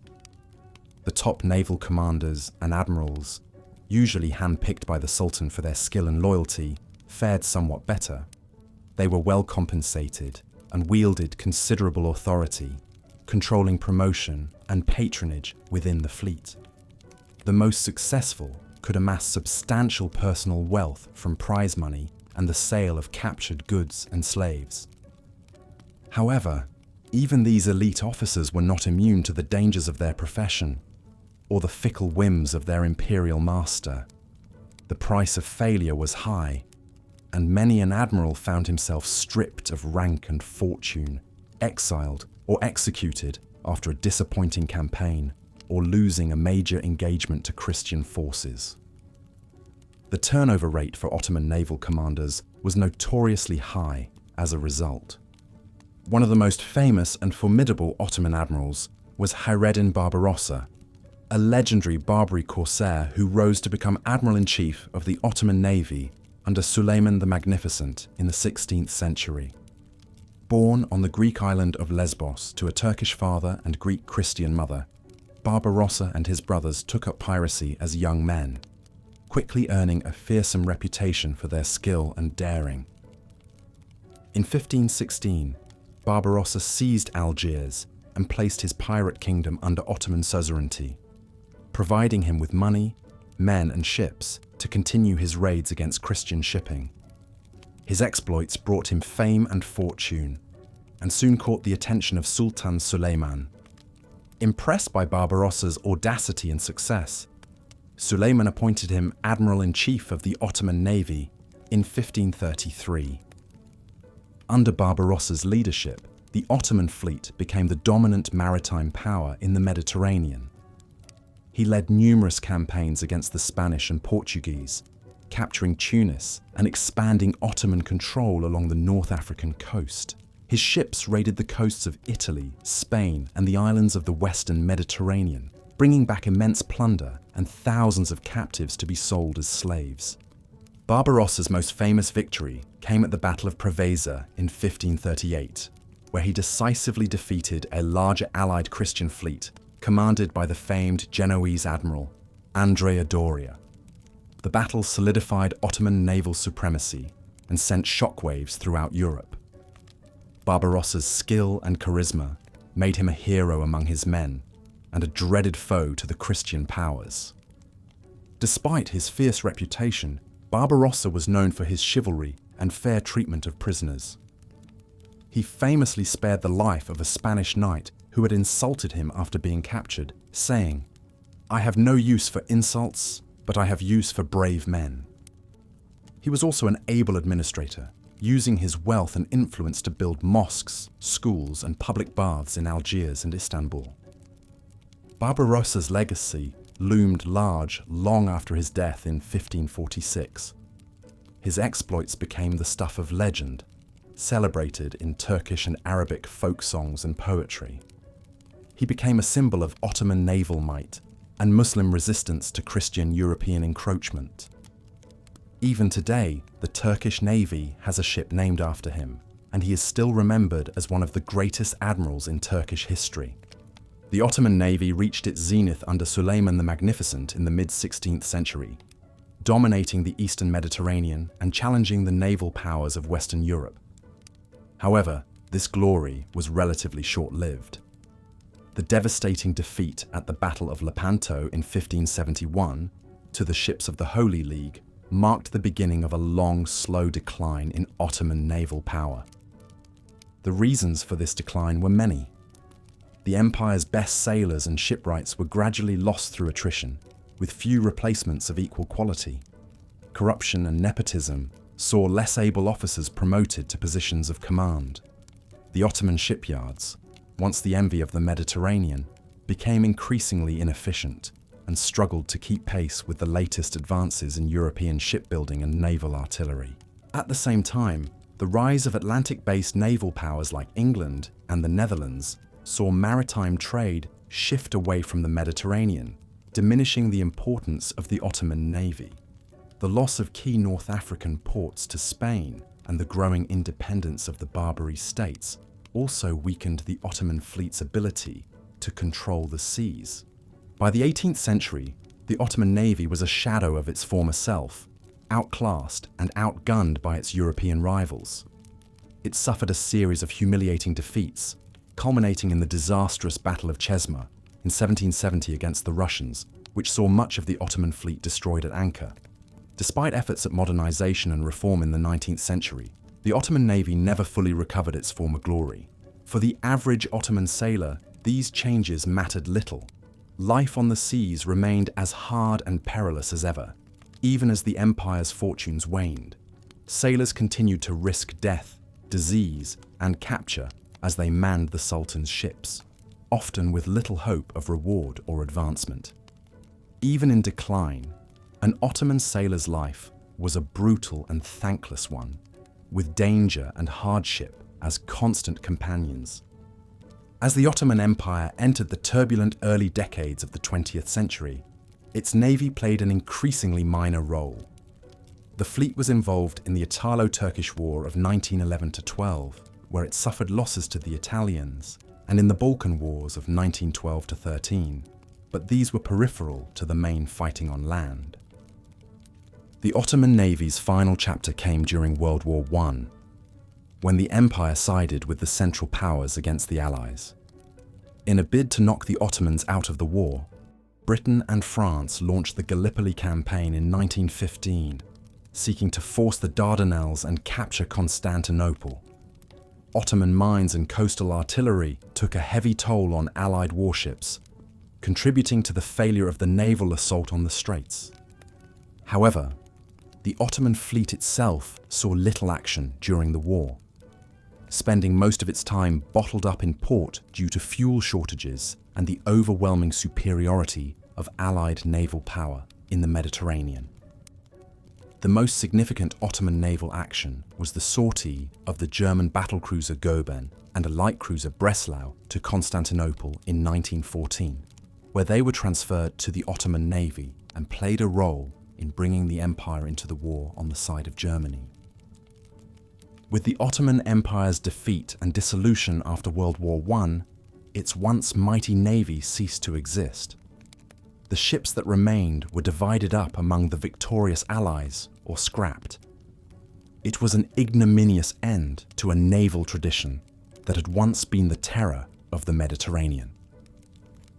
For over 300 years, the Ottoman Navy had been a key pillar of the empire's power and prosperity, essential to its expansion and defense.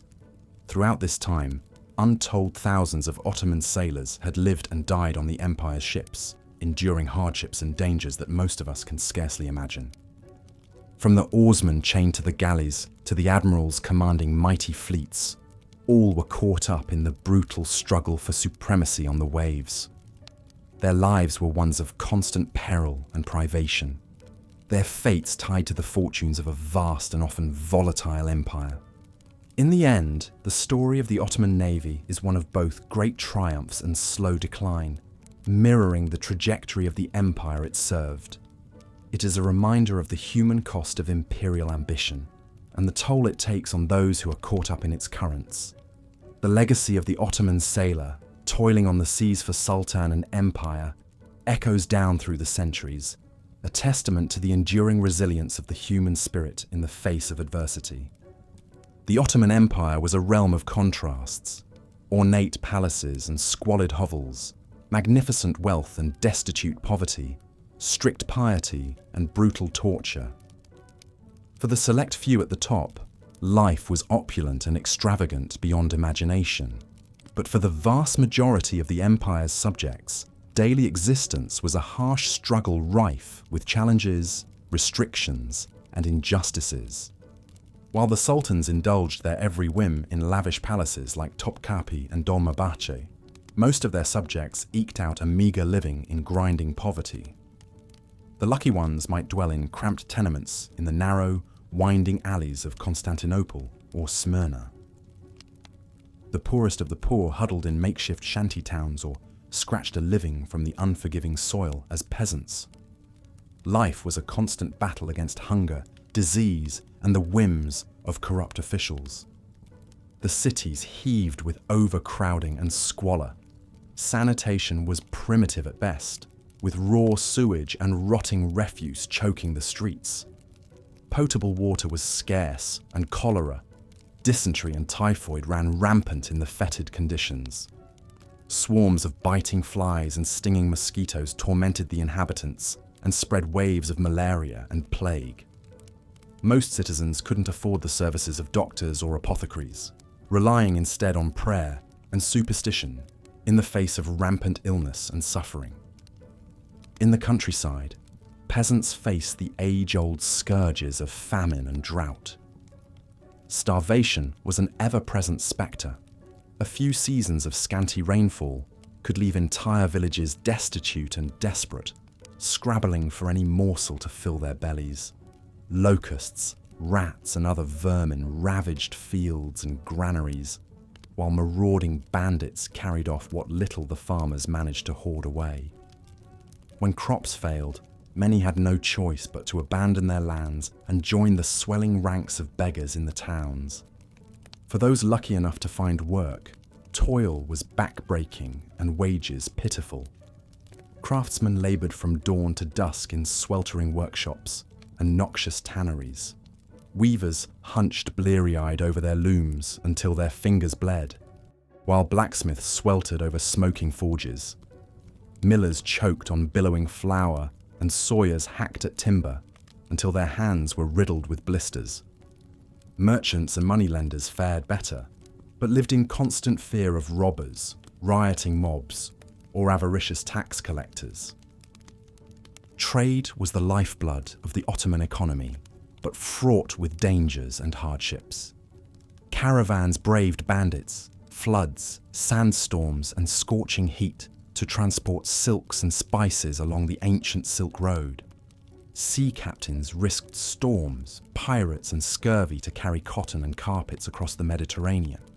Yet oppressive tariffs, extortionate officials, and shifty middlemen conspired to bleed away their hard-earned profits.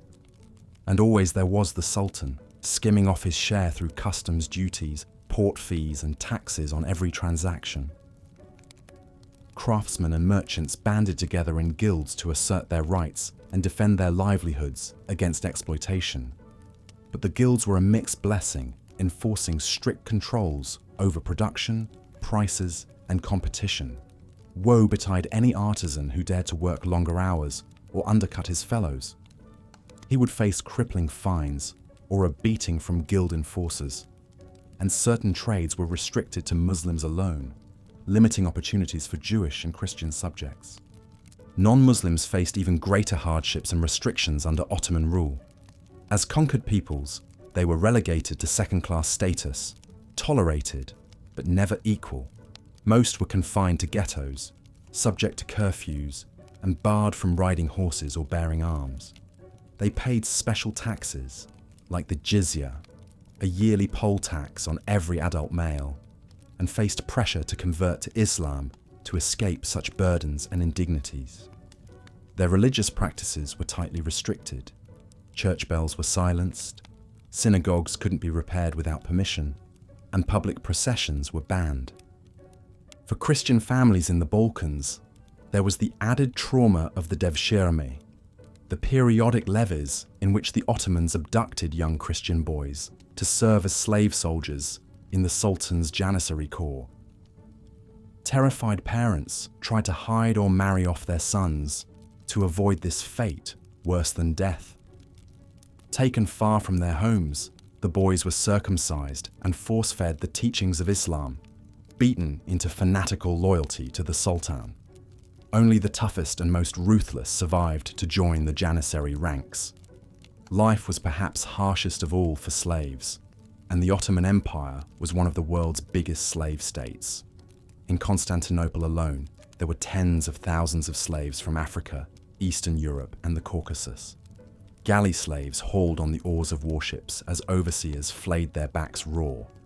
Laboring slaves, their faces branded, hacked at stone in quarries and mines. Domestic slaves toiled in the households of the rich, where disobedience could mean a whipping or worse. Female slaves in particular faced sexual exploitation, with many bound for the empire's brothels or the harems of the elite. Circassian and Georgian concubines were highly prized for their fair skin and beauty, with the most desirable presented as gifts to the sultan himself. Those that caught his eye joined the ranks of his harem, numbering into the hundreds, where they schemed and seduced in a ruthless contest to bear him a son and become the next Valid Sultan, mother of the heir and power behind the throne. Over the centuries, a few remarkable women clawed their way to the top of this cutthroat world. Through cunning, treachery, and sheer force of will, they ruled the empire in all but name. There was Hürrem Sultan, a slave girl who bewitched Suleiman the Magnificent and eliminated her rivals to become his queen. Kösem Sultan dominated the empire for decades through her sons and grandsons. Turhan Hatice dispatched plotters and grand viziers to secure the throne for her young son, Mehmed IV. But even these iron-willed Valide sultans were only a heartbeat away from losing power and their lives to the next ambitious schemer. As the Ottoman Empire began its long, slow decline in the 18th and 19th centuries, life only grew harsher for its citizens. Reforming sultans like Selim III and Mahmud II tried to stem the rot with modernization programs and new laws, but change was piecemeal and fiercely resisted by reactionary factions. Military defeats sapped the empire's strength and drained its treasuries. Separatist movements flared in the Balkans as Christian subjects dreamed of casting off the Turkish yoke. Outwardly, Constantinople still dazzled, a cosmopolitan metropolis of 1 million souls, straddling Europe and Asia, thronged with merchants and muezzins, dervishes and dragomans. Tall ships still thronged the Golden Horn, the Great Bazaar still hummed, and the skyline still bristled with domes and minarets. But within, the Ottoman state was rotting, hollowed out by corruption and decay. The janissaries, once the scourge of Christendom, had degenerated into a bloated, rebellious rabble. Sultans came and went, debauched and incompetent. Officials and governors bought and sold their posts to the highest bidder. As the 19th century wore on, the Ottomans slipped ever further into debt and disarray, propped up by loans from European powers only too happy to hold the scimitar to their throats. With the outbreak of World War I, the end finally came. On the wrong side of history, the empire shattered, carved up by the victorious Allies. the Turkish rump, shorn of its Arab lands, was left to reforge itself as a modern nation under Ataturk. But the legacy of the Ottomans endured, etched into the map of the Middle East, echoing in its faith and traditions. For all its flaws and cruelties, there is still something darkly alluring about the Ottoman Empire. A certain romance clings to its name, whispers of Arabian Nights, of silken luxury and the languid beauty of the harem. But we must never forget the ugly realities, the cheap regard for human life, the suffering of slaves and peasants, the capricious brutality of despotic rule. The Ottoman Empire was many things, vast, splendid, long-enduring, but it was rarely a good place to be born a subject rather than a sultan. For most, life was an endless struggle, to scratch out an existence, to escape persecution, to eke out some shred of justice or dignity in the shadow of the sublime port. Perhaps there is a lesson there for all great empires, that glory and longevity can mask a multitude of sins, that power and magnificence always come with a human cost. A lesson written on every page of the Ottoman story, whispered by the ghosts of its numberless subjects, toiling and bleeding across the centuries to sustain the grandeur of their masters. The splendor of the Topkapi Palace, the dazzling wealth of the bazaars, the deadly discipline of the janissaries, all built on the bent backs of peasants, slaves, and persecuted minorities. As the saying goes, at the feast of empire, most dine on scraps and ashes. Yet for 600 years, over a vast swath of the earth, the Ottoman Empire endured, absorbing blow after blow, defying every prophecy of doom. There is a grim majesty in that longevity, a perverse impressiveness in the sheer scope and span of Ottoman power. The Ottoman system, for all its backwardness and brutality, proved remarkably resilient, able to crush dissent, co-opt enemies, and bend millions to its will. It was a staying power purchased through centuries of merciless struggle against Persians and Europeans, against shifting trade routes and technologies, against 100 centrifugal forces straining to tear the empire apart. In the end, of course, those forces prevailed, and the Ottomans crumbled into the dustbin of history. But for 6 long centuries, they held sway over a significant slice of the human race, shaping destinies, leaving their mark on lands and peoples, bending the arc of history to their will. A dubious achievement, perhaps, but an achievement nonetheless in this blood-soaked charnel house we call the human story. Such was the Ottoman Empire, at once squalid and splendid, a realm of exquisite artistry and exquisite agony, of golden ages and unspeakable atrocities, a tragic, tortured, transcendent tale of triumph and collapse, a mirror for the worst and best of our kind. Now, as we close our eyes and drift off to slumber, those old ghosts come whispering back to us.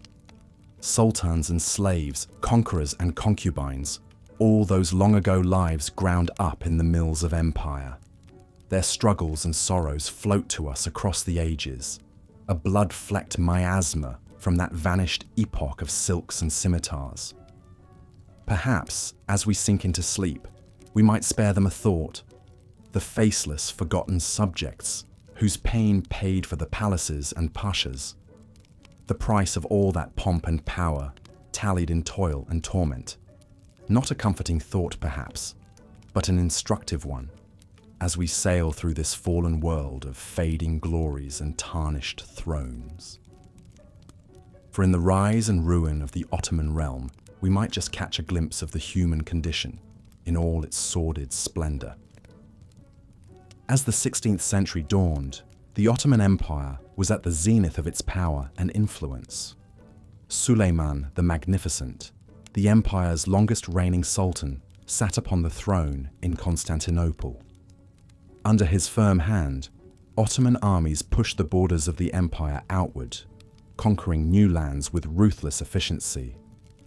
The Sultan's vast dominion now stretched across 3 continents, a diverse patchwork of territories home to dozens of ethnic groups, languages, and religions.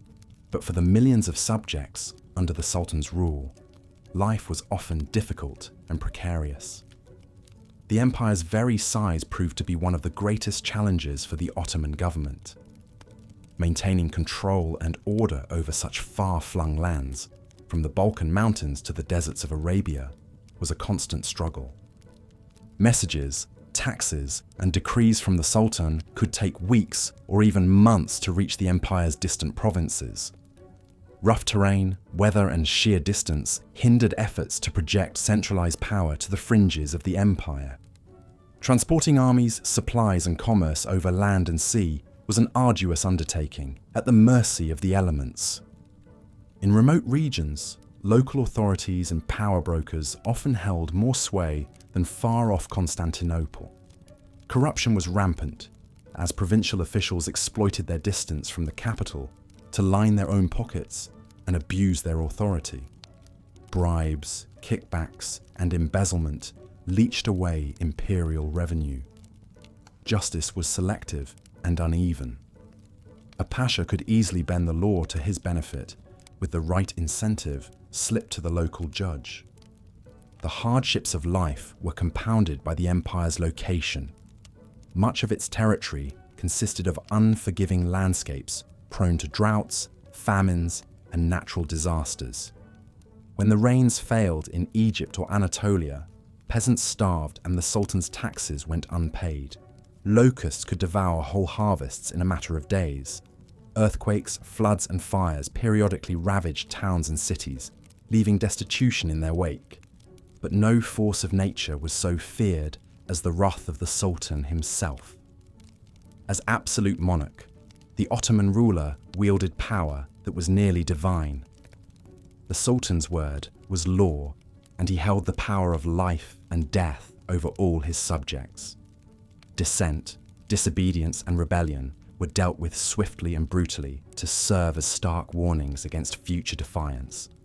Perhaps no one man embodied the ruthlessness of Ottoman justice more than Sultan Selim I, known as Selim the Grim. Though his reign lasted only 8 years, he carved a bloody and merciless path to secure his throne and expand Ottoman power. Selim was never meant to be Sultan. He was the youngest son of Sultan Bayezid II and seemed destined for a quiet life as a provincial governor. But Selim had grander ambitions and a matching appetite for violence to achieve them. As his older brothers fought each other for the right to succeed their father, Selim exploited the divisions to launch his own bid for power. In the cutthroat game of Ottoman succession, princes were expected to murder their own brothers to eliminate rivals. But even by these brutal standards, Selim's rise was especially vicious. He forced his ailing father to abdicate the throne to him, then promptly had Bayezid poisoned to death to avoid any threat of his return. On securing the throne, he ordered the strangulation of his 2 older brothers and 4 of his own nephews, all potential claimants to his rule. Selim's purges extended beyond his own family. He distrusted his father's advisors and commanders, suspecting many of plotting against him. To solidify his grip on power, Selim had over 45,000 people executed across the empire. From powerful statesmen to Shia Muslims, he considered heretics. Among the victims were 2 of Selim's own sons, killed on mere suspicion of disloyalty. Whoever spares the life of a snake will sooner or later be bitten by it, the Sultan coldly declared. With his throne secured in blood, Selim next turned his murderous energies to expanding Ottoman domains. He fixed his eyes on the Mamluk Sultanate, the last great Muslim empire blocking Ottoman domination of the Islamic world. Selim amassed a fearsome army and marched against the Mamluks, declaring it his destiny to reunite the fractured domains of Islam. In 1516, the armies of the Ottomans and Mamluks collided at the Battle of Majdabik in Syria. Selim triumphed against the Mamluk Sultan Al-Ashraf Kansu al-Ghauri, who fell dead on the battlefield, sealing the doom of his dynasty. In the span of a year, Selim's armies overran Mamluk territory in Syria, Palestine, Egypt, and the Arabian Peninsula. For the first time in centuries, the holiest cities of Islam, Mecca, Medina, and Jerusalem, were united under a single Muslim ruler. Selim now styled himself as Caliph, the paramount leader of the entire Islamic world and successor to the Prophet Muhammad. It was a title the Ottoman sultans would claim for the next 400 years until the empire's end. Though Selim the Grim died suddenly just a year after his conquest of the Mamluks, likely from the plague, his brutal reign reshaped the Ottoman Empire and left a fearsome legacy. He vastly expanded Ottoman domains, nearly doubling the size of the empire and setting the stage for it to become a world power. But Selim's notorious cruelty also instilled a culture of fear, suspicion, and brutality in the empire that would endure long after his death. Under Suleiman and subsequent sultans, the Ottoman war machine continued to grind outward, devouring new territories in relentless campaigns of conquest. For the hundreds of thousands of soldiers in the sultan's armies, military life was full of hardships and dangers. The backbone of the Ottoman army was the janissaries, elite infantry troops who were among the most disciplined and effective soldiers of their era. But the janissaries had humble origins, as corps of enslaved Christian boys taken from conquered Balkan lands. Through the practice of devshirme, the Ottomans levied a blood tax on their Christian subjects, taking young boys from their families to be converted to Islam and molded into loyal soldiers. It was a traumatic experience, as the boys were torn from everything they knew and stripped of their former identities. They entered a grueling regimen of training and indoctrination, beaten into obedience and forged into warriors. But after years of hardship, the janissaries gained a special status and influence in Ottoman society. They were freed upon completing their training and generously paid as elite guardians of the Sultan and shock troops of the empire. In time, their power grew to the point that even sultans were wary of displeasing them. Beyond the janissaries, life was harsh and unforgiving for the rank and file of the Ottoman military. Soldiers were expected to endure long marches in scorching heat or bitter cold, burdened with heavy packs and weapons. Supplying such large forces was a monumental challenge, and troops often went hungry or fell ill when rations ran short or spoiled. On campaign, the Ottoman army cut a path of destruction across enemy lands, pillaging food, supplies, and valuables from villages in their path. Soldiers were unleashed to rape and enslave civilians as the spoils of war. Conquered towns were sacked, their inhabitants slaughtered or deported if they resisted. The Ottomans' Islamic faith and concept of holy war also coloured their military campaigns. Conquests were depicted as a struggle between Muslims and infidels, and Ottoman soldiers were promised paradise if they fell in battle against the Christian enemy. This zealotry fanned the flames of Ottoman aggression and brutality against non-Muslims. But Muslim armies were not spared the terrible realities of Ottoman warfare. As the empire pushed into the Arab world, countries like Persia became the targets of Ottoman belligerents. For 150 years, the Ottomans and Safavid Persian dynasties waged a bitter conflict for supremacy in the Islamic East, a struggle that devolved into sectarianism between the Ottomans' Sunni faith and the Safavids' adherents to Shia Islam. Both sides reviled the other as heretics deserving of death, giving the wars a genocidal fury. Disputed borderlands like the Caucasus Mountains were ravaged and depopulated by the unending raids, invasions, and scorched earth tactics of the Ottomans and Persians. Even when peace treaties were signed, they proved only brief respites before the next round of bloodletting. Such was the fate of tens of thousands of Ottoman soldiers consigned to garrison duty in the empire's far-flung frontier outposts. In isolated mountain forts or desert citadels, troops endured a boring, lonely, and often short existence. Supply lines were tenuous and unreliable, and many garrisons were woefully undermanned and under-provisioned. Frontier troops faced the constant threat of raids and ambushes by local insurgents, rival powers, or hostile tribes. many garrisons completely vanished, wiped out to the last man, with no survivors left to tell of their demise. Those lucky enough to complete their deployments in these imperial badlands often emerged broken in body and spirit by the merciless conditions. But while common Ottoman soldiers toiled, suffered, and died by the thousands in the empire's ceaseless wars, their supreme ruler enjoyed a life of extravagant luxury and pleasure behind the walls of his palace.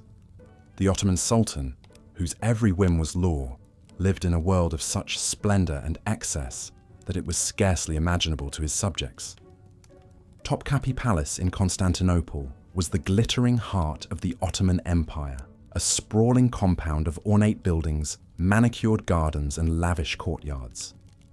It was home to the Sultan's imperial court, a city within a city housing thousands of people, from the lowliest slaves to the most powerful officials of the Ottoman government. At the center of this opulent world was the Sultan himself, the living personification of Ottoman wealth and might. Surrounded by fawning courtiers and waited on by an army of servants, the Sultan lived a life of idleness and indulgence that was a jarring contrast to the poverty and hardship experienced by most of his subjects. The Sultan's every desire, no matter how depraved or extravagant, was catered to by the empire's strained coffers. He was attended by an endless retinue of slaves who fanned him with peacock-feathered fans, served his meals on bejeweled golden platters, and sprinkled his path with rosewater. A special servant was tasked with dyeing the Sultan's beard with henna, while another oversaw his baths and toiletries. The imperial kitchens worked around the clock to prepare the Sultan's meals, with hundreds of cooks, bakers, and servers churning out a dizzying array of dishes. Mountains of rice pilaf, spit-roasted meats, savory stews, honeyed desserts, and other delicacies were served at each sitting. The kitchen staff was so extensive that even the task of making the Sultan's coffee was divided between 4 different servants. But perhaps no aspect of the Sultan's court was so renowned or shrouded in mystery as his imperial harem. The harem was the secluded private quarters of the palace, where the Sultan's hundreds of concubines and female family members lived in pampered seclusion. It was a world unto itself, with its own strict hierarchy, politics, and rituals. The women of the harem were acquired as slaves from all across the empire and beyond, Christian girls taken in conquest, Circassian beauties bought at slave markets, African maidens given as tribute. They were brought to the palace at a young age and schooled in Islam, Turkish language, and palace etiquette to serve the Sultan's pleasure. Only the most beautiful and talented girls were presented to the Sultan for his bedchamber. Those who bore him sons gained special status and influence as mothers of potential heirs to the throne. But even the loftiest concubine was still a slave, her life and destiny wholly owned by the Sultan's whims. The women of the harem were guarded and served by an army of eunuchs, male slaves castrated as boys, to render them unthreatening and obedient. The eunuchs, many of them Africans, were charged with safeguarding the virtue and fidelity of the harem women. They escorted concubines to the Sultan's bed, kept watchful eyes on the harem's occupants, and served as discreet messengers and emissaries to the outside world. The chief black eunuch was one of the most powerful and feared figures in the Ottoman court. As overseer of the imperial harem, he controlled access to the Sultan's ear and could make or break the fortunes of courtiers and officials. Some chief eunuchs amassed such wealth and influence that they rivaled the empire's leading statesmen. Life in the imperial harem, for all its vaunted pleasures and luxuries, was often a gilded cage of loneliness, tedium, and scheming. Cut off from the outside world, the women formed a pressure cooker society rife with jealousies, rivalries, and power plays as they vied for the Sultan's attentions and favor. The mother of the reigning Sultan, known as the Valid Sultan, reigned supreme over this secretive realm, using her iron-fisted authority to control the harem hierarchy and often the empire itself. One of the most remarkable Valida sultans was Hurrem Sultan, a former slave girl who rose to become the beloved wife and most trusted advisor of Suleiman the Magnificent. Born to an Orthodox priest in present-day Ukraine, Hurrem was captured by Crimean Tatars and sold as a slave to the Ottoman court. Her beauty and wit soon caught the eye of Suleiman, and she became his favorite concubine, breaking centuries of tradition by becoming his legal wife. As Hurrem's power grew, she maneuvered to secure the throne for her own son, Selim, over the Sultan's other heirs. Her schemes led to the downfall and execution of the Grand Vizier Ibrahim Pasha, and Suleiman's oldest son and heir apparent Mustafa, who was strangled to death on his father's orders. Hurrem's ruthless machinations ensured that her own bloodline would inherit Suleiman's empire. Hurrem was equally adept at wielding her influence for grand projects and philanthropy. She sponsored the construction of mosques, schools, hospitals and public baths across the empire that still bear her name. Her charity and patronage of the arts and architecture helped usher in the golden age of the Ottoman Empire. But Hurrem's remarkable rise from slave girl to empress would have been unimaginable for the vast majority of women in the Ottoman Empire. For most, life was one of unrelenting drudgery, hardship and subjugation, with few paths out of poverty and oppression. Under Islamic law, as practiced in the Ottoman Empire, women were considered property of their male guardians, whether fathers, brothers, husbands or masters. They had limited rights and freedoms, and their worth was largely determined by their sexual purity and ability to bear children, particularly sons. Marriages were arranged by families, often to much older men, without the consent or desires of the bride being considered. Girls were frequently married off before puberty, and it was considered acceptable for husbands to beat their wives for perceived infractions. Divorce was common, but a ruinous scandal for women, while men had the legal right to marry multiple wives and divorce any for any reason. For rural and lower-class women, a lifetime of difficult labor and repeated pregnancies was the norm. They toiled in the fields, fetched water and firewood, and reared large broods of children with little rest or access to medical care. Domestic violence and abuse was rampant and mostly ignored by authorities. Women had limited opportunities for education or advancement in professions. Though some upper-class women received schooling in language, religion, music and embroidery, female literacy was rare. Women were barred from most trades controlled by male-dominated guilds and could only work in a few acceptable roles like midwifery or wet nursing. Even the clothing women wore reflected their second-class status in Ottoman society. While men were free to wear a range of colours and styles, women were forced to wear concealing outer robes and veils in drab shades. Stepping outside the home without a male escort invited harassment and accusations of indecency. Slavery was widespread and an accepted fact of life in the Ottoman Empire, with women being particularly vulnerable. Markets across the empire openly bought and sold women from Africa, Europe and Asia to serve as household maids, farm workers or concubines. Ottoman armies captured women as spoils of war on their conquests, and many rural families sold daughters they could not afford into bondage. Most female slaves toiled in lowly drudgery, but a small number of exceptionally beautiful or talented girls could hope to be selected for the imperial harem or the households of powerful officials. There they could rise to be favourites, or even legal wives of their masters. But such cases were a lucky few compared to the mass of female slaves who suffered abuse, exploitation, and cruelty at the whims of their owners. Enslaved women had no legal rights or recourse, with rape and corporal punishment being commonly accepted disciplinary measures. Many female slaves died young from overwork, violence, or in childbed. Even the empire's non-Muslim subjects suffered oppression and persecution based on their faith. Though the Ottoman sultans allowed Christians and Jews to practice their religions as people of the book. This tolerance came with a heavy price. Non-Muslims faced harsh restrictions on their rights, social status, and economic opportunities under Ottoman rule. Christians and Jews were considered inferior to Muslims and subject to a special head tax called the jizya as a sign of their submission.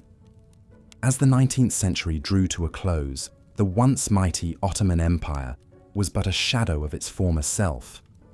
Decadence and decay had set in, eating away at the very foundations of the Sultanate. The empire was deeply in debt to the European powers, who were circling like vultures, ready to pick apart the carcass of the dying empire. The sultans of this period were a far cry from the mighty conquerors of old. They were more interested in the pleasures of the harem than in the affairs of state. Sultan Abdul Hamid II, who ruled from 1876 to 1909, was a paranoid recluse who rarely left his palace. He was obsessed with the fear of assassination and spent much of his time spying on his own subjects. Meanwhile, the once feared Ottoman army had fallen behind the times. While the European powers were developing new weapons and tactics, the Ottomans were still relying on outdated methods.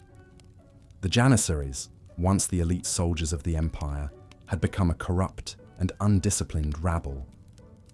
They were more interested in extorting money from the populace than in defending the empire. As the military declined, so too did the empire's hold on its vast territories. In the Balkans, Christian subjects who had long chafed under Ottoman rule began to agitate for independence. In 1804, the Serbs rose up against their Ottoman overlords, sparking a series of rebellions that would eventually lead to the creation of an independent Serbian state. The Greeks followed suit in 1821, waging a bloody war of independence that captured the imagination of Europe. The Ottoman Empire, once the terror of Christendom, was now the sick man of Europe. It was only a matter of time before the empire would be carved up by the great powers. In 1878, following the Russo-Turkish War, the Ottomans were forced to give up vast swathes of territory in the Balkans. Bulgaria, Montenegro, and Romania all gained their independence, while Austria-Hungary occupied Bosnia and Herzegovina. For the ordinary people of the Ottoman Empire, life was a constant struggle. The empire's economy was in shambles and poverty was widespread. In the countryside, peasants toiled under the yoke of oppressive landlords, while in the cities the working classes lived in squalid tenements. Disease was rampant and infant mortality was high. The situation was particularly dire for the empire's minorities. Armenians, Greeks, and other Christian populations suffered persecution and discrimination at the hands of their Muslim overlords. In the late 19th and early 20th centuries, the Ottomans unleashed a series of brutal pogroms against the Armenians, killing tens of thousands and driving many more into exile. As the 20th century dawned, the Ottoman Empire was on its last legs. The final blow came during World War I, when the Ottomans made the fateful decision to side with Germany and the Central Powers. The war was a disaster for the Ottomans, who suffered heavy losses on all fronts. In the Arab lands, the British fomented rebellion, promising the Arabs independence if they rose up against their Ottoman rulers. In 1918, with the empire in chaos and its armies in retreat, the Allies occupied Constantinople. The once great Ottoman Empire had finally collapsed, and its territories were divided up among the victorious powers. The modern nation-states of Turkey, Iraq, Syria, Lebanon, and others rose from the ashes of the empire, but the legacy of Ottoman rule would continue to shape the region for generations to come. For 600 years, the Ottoman Empire had been a dominant force in the world, but for the millions who lived under its rule, life was often brutal and unforgiving. From the splendor of the Sultan's palace to the squalor of the peasant's hut, the story of the Ottoman Empire is one of power, oppression, and the enduring resilience of the human spirit. As we come to the end of our journey through the annals of Ottoman history, we are reminded of the importance of learning from the past. The story of the Ottoman Empire is a cautionary tale, one that speaks to the dangers of unchecked power and the perils of imperial ambition. But it is also a story of hope, of the unquenchable desire for freedom and self-determination that burns within the human heart. So let us take a moment to reflect on the lessons of the Ottoman Empire and to ponder what they might mean for our own time. And as we drift off to sleep, let us dream of a world where the brutality of the past is but a distant memory and where all people can live in peace, prosperity, and freedom. If you enjoyed this quiet and relaxing look at life in the Ottoman Empire, please consider liking this video and subscribing to our channel. There are many more fascinating stories from history waiting to soothe you to sleep. Until next time, this is your host, bidding you a peaceful and restful good night.